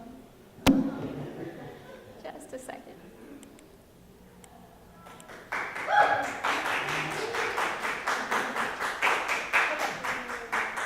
So I mentioned that I'm studying astrophysics. So this project came to me out of a very nerdy place. I'm a huge science fiction fan, and the first place I encountered space-based solar power was in science fiction. Isaac Asimov actually uses it somewhat frequently in his work. Anyone who saw the adaptation of his work, I, Robot, that's how they get their powers, from space-based solar. And I'm sort of exploring whether or not it can become reality. So first of all, you have to know what it is. The idea is that you would put a satellite into orbit and it would have solar panels on it, and there are a number of different proposals. It could be just typical solar panels that we use now on the ground, or there's these very elaborate pictures like that one. It's sort of a goblet-shaped thing that has all these different connotations for efficiency. And there are several options you could do. You could either go into geosynchronous orbit, which is 35,000 kilometers away, or low Earth orbit, which is like 300 kilometers away. You can use different sort of beaming technology to get it down, because the idea is that sunlight would come onto the solar panels, be converted into energy, which would be then converted into a microwave beam or a laser beam and shot back down at the Earth, where it would be received at a receiving station and then fed onto the grid. That sounds scary to some people, that you're shooting lasers at the Earth. It's like Death Star, Star Wars, but that's not the case at all. It's very low intensity. Any proposals that have been suggested say that it's no more intense than just normal sunlight hitting Earth. And you also have questions of how it gets up there. You either have something that would have to go up and sort of just unfold by itself, a self-assembling facility, essentially, or you have to figure out a way to get up into orbit to construct the materials yourself, either using the robotic arm of the International Space Station or getting astronauts up there. With all those complications, you might ask, why would you not just stay on the ground and use ground-based solar? There are many huge advantages that space gives you. One is that if you're in geosynchronous orbit 35,000 kilometers away, you can tilt your satellite so that the Earth is always roughly behind you, and you almost never have nighttime. As it says up there, you get only 72 minutes where it's night, the rest you're in full sunlight and can continuously gather energy. Unlike on Earth, where you have maybe, on a good day, in a very good geographic location, 8 hours of sunlight, on a very, very good day. Another reason is that you can see outside right now, it's pouring. You would not want to be on the ground trying to get solar power on a day like today. You would be totally screwed. Whereas in space, you can stay up there and just keep gathering energy, and you're never going to have a cloudy day. Additionally, the atmosphere protects us on Earth from a lot of cosmic rays and UV radiation that would be very bad for us, but that's also limiting the amount of energy we can get from the sun that you could gather in space.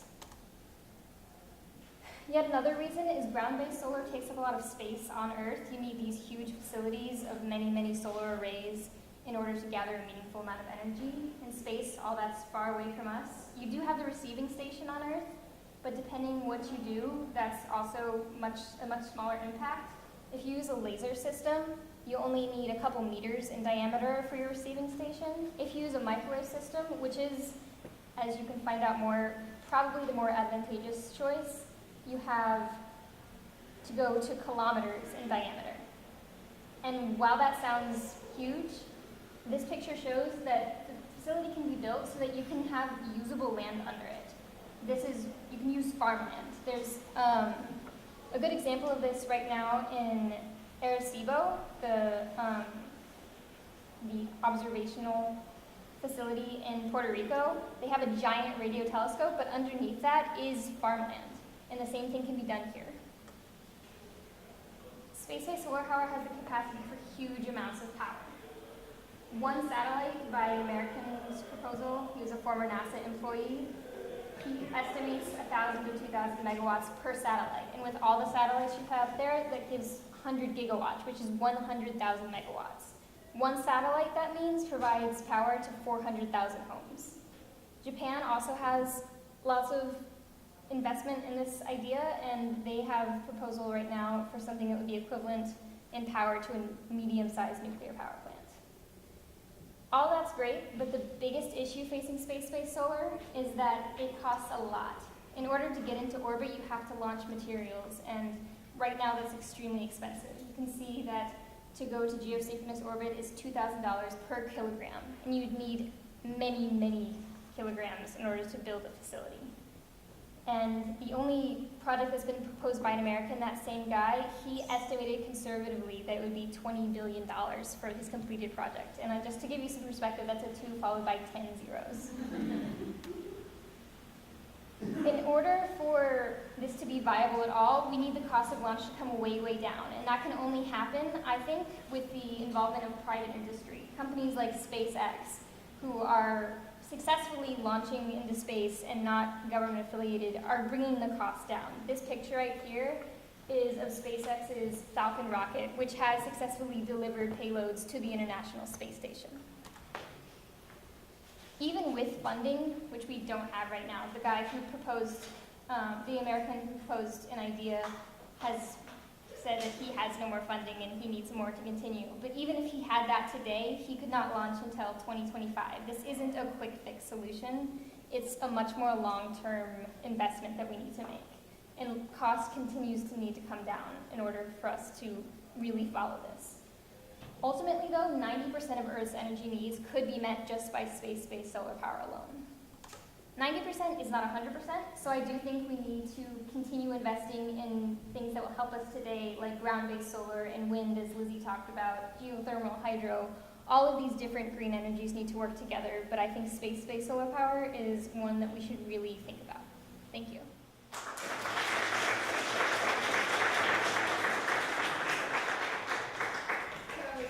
If space-based solar power is so expensive, how feasible is it really? Do you think it'll ever be really implemented?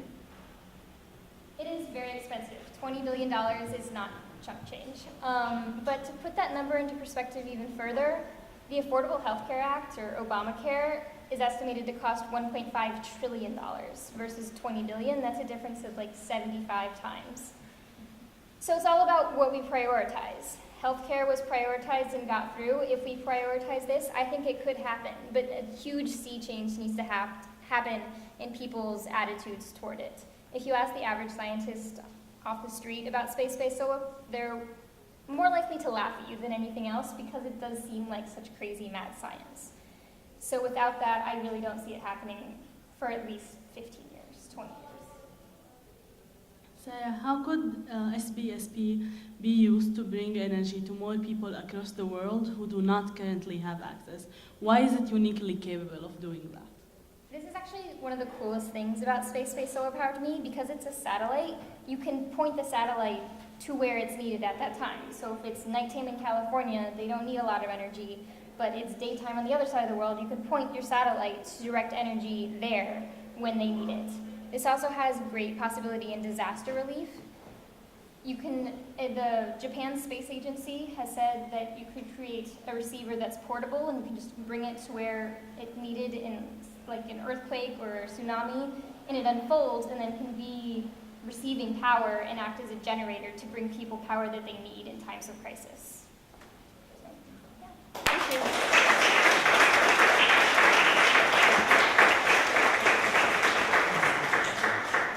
Everyone again so much for their attention this evening. I know it's been a long time, but I'm so happy that you're all still here.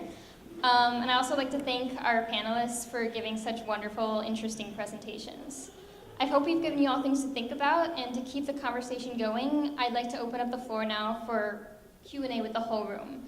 I'd like to ask the panelists to come sit on the edge of the stage here so we can face you and make it a little more like a conversation. And your questions can be for one person in particular, all of us, a couple of us, anything you want. So does anyone have any questions?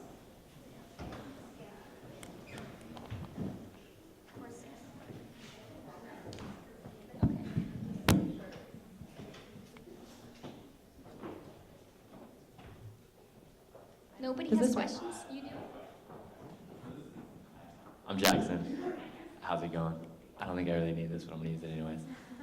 This is actually for you, which is that if the microwave-based form of satellite solar power is only about as intense as normal sunlight, how are we getting any more energy from it than Earth-based solar? Thanks for your question. It's about how long you can keep sending the energy. You can just continuously stream it versus sunlight that is variable. That's essentially it, yeah.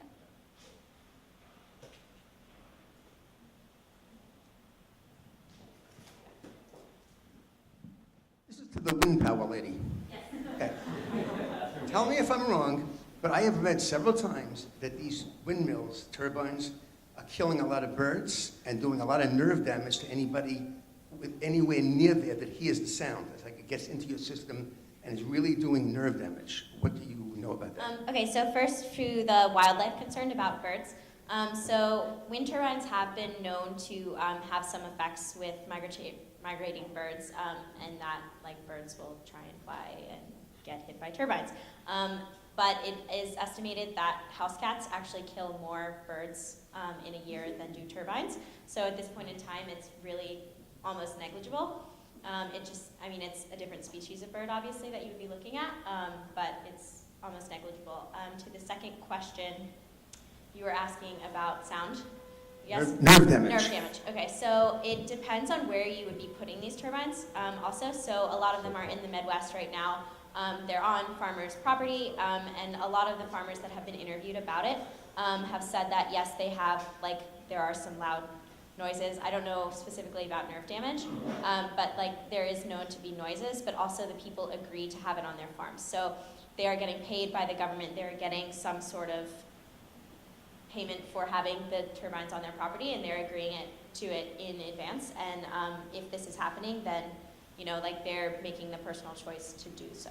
And if we're putting it in a place that's offshore, then people wouldn't be as affected the same way, but we'd have to look at the ecosystem specifically to see how it's affecting the animals in the area, and look at it on a smaller scale.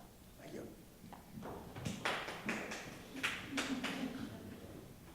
Anybody else?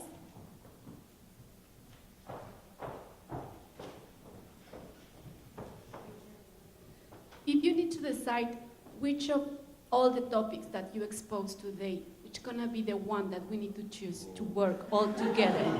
I mean, it's we need to decide, no? And put our effort on that topic.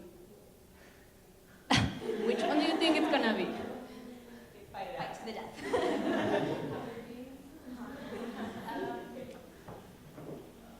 I feel like, in my personal opinion, we'd probably have to start with the more smaller projects that we could actually do in our own personal lives. I don't know, the micropollutants thing is really easy to do. Just instead of using face washes with little tiny microbeads, buy an organic one that uses crushed up almonds or something. I don't know if anyone else wants to like say, yeah, Rory's project, like changing it in at a small scale in your own home, like gray water systems, like changing light bulbs, it does make a pretty big impact. So I feel like that's probably where we should start, and then the other things are to come. Maybe, I don't know, does anyone else want to say something? I think from the perspective of people sitting here, yes, the smaller projects are what we should focus on, but I think at the same time, we ignore the larger projects at our own peril. Like, they're still there, they're not gonna go away because we buy different face wash, that will help, but it's not gonna solve our energy crisis, and so I really do think we should focus on the big topics too.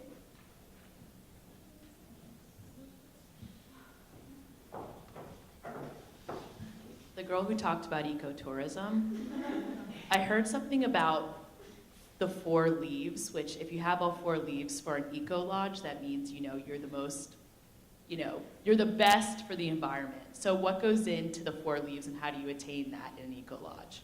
So the 4 leaves is specific to Costa Rica.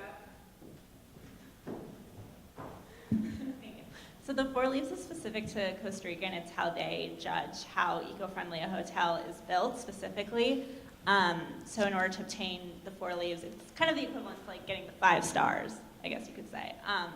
So 4 leaves, it's like how you're built, how you're, I don't know the specifics of it. I would call my parents and ask, they would know better than I do. But it's really about how the hotel is built. The biggest problem with the 4 leaves system though is it stops judging based on once the hotel is built and running. So yes, you could be built in an eco-friendly fashion, but maybe you're not employing the locals, and therefore it then ends up being less sustainable.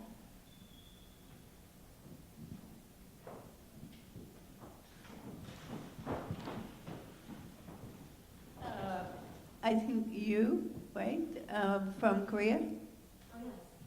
Oh, yes. Actually, you is my last name, so. Yeah, I know. I think what is remarkable in the China example and with the photographs is that you didn't talk about the health costs of the people who actually live there that hit you halfway up an escalator. And it must be huge. So it just seemed too remote and not to get down to the real, not only the atmosphere and the global warming, but the actual diminishment of people's lives. Yeah, great point. I actually regretted not including that slide in my presentation, but we had a limited amount of time, so I want to focus more on the climate change aspect of it. But that's another like huge factor. Yeah, of course, air pollution, and it's not only air pollution that's happening. There's so much pollution on so many different scales, like deforestation, like water pollution, food, entire like corruption in like the food industry. Like there are so many things that are being hit, and it affects so many different sectors of like human life. It's just hard to encompass all of it, so I wanted to focus specifically on air pollution. But specifically on air pollution in terms of how that affects public health, you're absolutely right. It affects like public health on a huge scale. I guess most obviously in terms of like lung capacity, like how there are like specific pollutants in air pollution that really cause a lot of lung cancer and like asthma and like different things like that. And China has like a particularly large concentration of those like particularly deadly pollutants. On a more, I guess, personal scale, when I went to Beijing and interacted with a lot of the locals there, I met college students my own age, like 21, 22, and they have been suffering, like they were like already had asthma, but because they like lived in Beijing, they had particularly bad asthma, as well as like bad acne. Like it affects really like every area of like your health, and it's really bad. It's not just a particular like just lung cancer. It's like every area of your like well-being. Yeah, it's like a huge topic. But I would encourage you to look online and research it. It like not only is it affecting like the citizens of China, but as I said before, the air pollution in China, it goes all over the world. All the neighboring countries, including America, reaches like the air pollution reaches like California like 6 days. So it's a big issue. Are there there any other questions?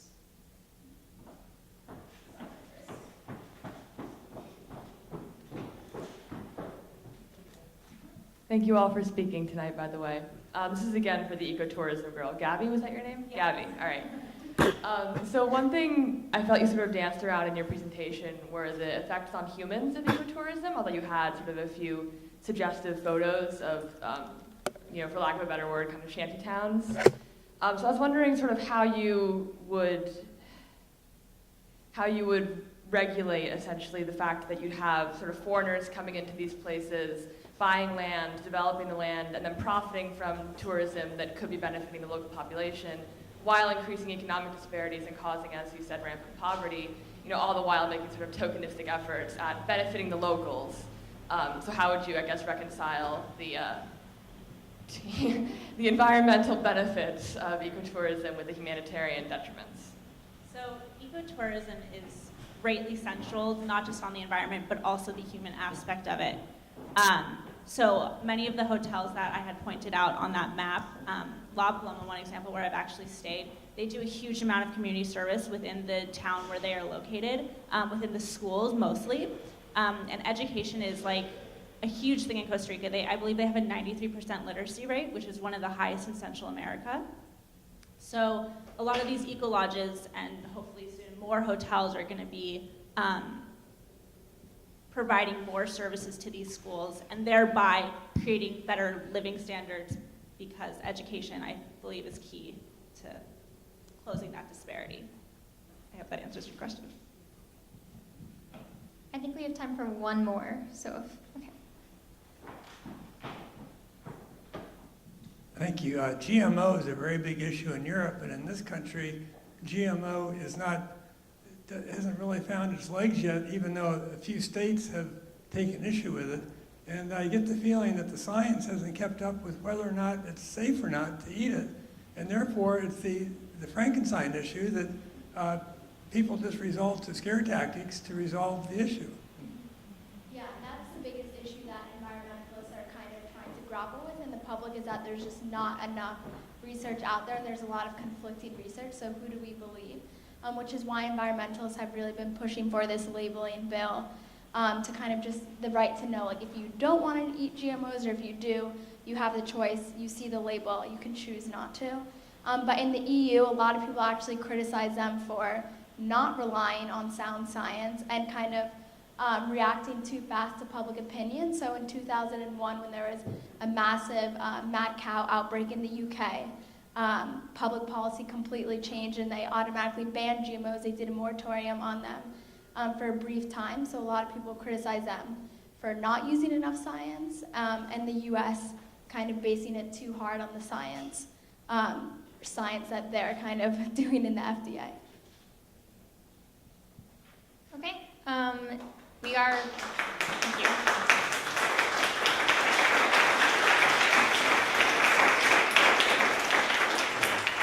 Actually over time, but I would like to welcome Rory back up to the podium to offer some closing thoughts for us.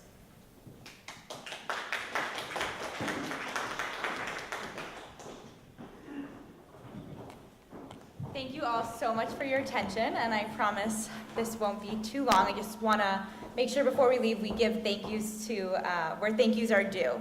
So we have some very special people who are here and who are not, without whom this night would not have been possible. So first to Diane Dittrich. She's sitting in the back there. And so Diane is both the creator and a professor of ELEA, and she has really gone above and beyond to turn this class into so much more than just a seminar, into a real living and learning experience, and she's made all of us feel so welcome and so cared for, and has invested so much in all of our personal development, and we cannot thank you enough, so thank you, Diane. We thank Deborah Cohen again, who I said before was a co-professor of ELEA and works with us in topics of environmental ethics, and really challenge our thoughts about the environment and really challenge us to think deeply about our relationships to the world and what all these topics are actually talking about. Thank you to Catherine Bagley, for helping us to grow as writers and communicators. She facilitated our blog writing. We've kept blogs throughout the semester. We'll make sure to share those links with you all. Thank you to the Science and Public Policy Program. We're under their umbrella, and their leader, Tim Halpin-Healy. They made all of this possible. And thank you to the staff of the Barnard Library, the Empirical Reasoning Laboratory, Barnard Facilities, the Speaking Fellows, especially Serafina, who just ran out, but she really coached us through this whole experience. And Adrian Garber and Michael Chinamo from the Columbia Center for New Media Teaching and Learning, without all of these people, what you've seen here tonight and all of our growth throughout the semester would not have been possible, so I want to give them all a big round of applause. And I would like to take a moment to sincerely thank all of my classmates and fellow panelists. You all have inspired me so much and helped me grow so much. Sitting around a table with you and discussing things with you and learning from your experiences has been invaluable, and I really thank you all so much. And finally, on behalf of Environmental Leadership, Ethics, and Action, the students and the faculty, I want to thank everyone who came here tonight, especially all of you who have made it to the end in this weather. So thank you so much. This would not have been successful without you, and we were really so excited all semester to share our passions with you, and you could see they cross a wide spectrum, and we know you might be feeling a little overwhelmed with everything that was presented to you tonight, but we so appreciate your attention and your engaging with us, and thank you.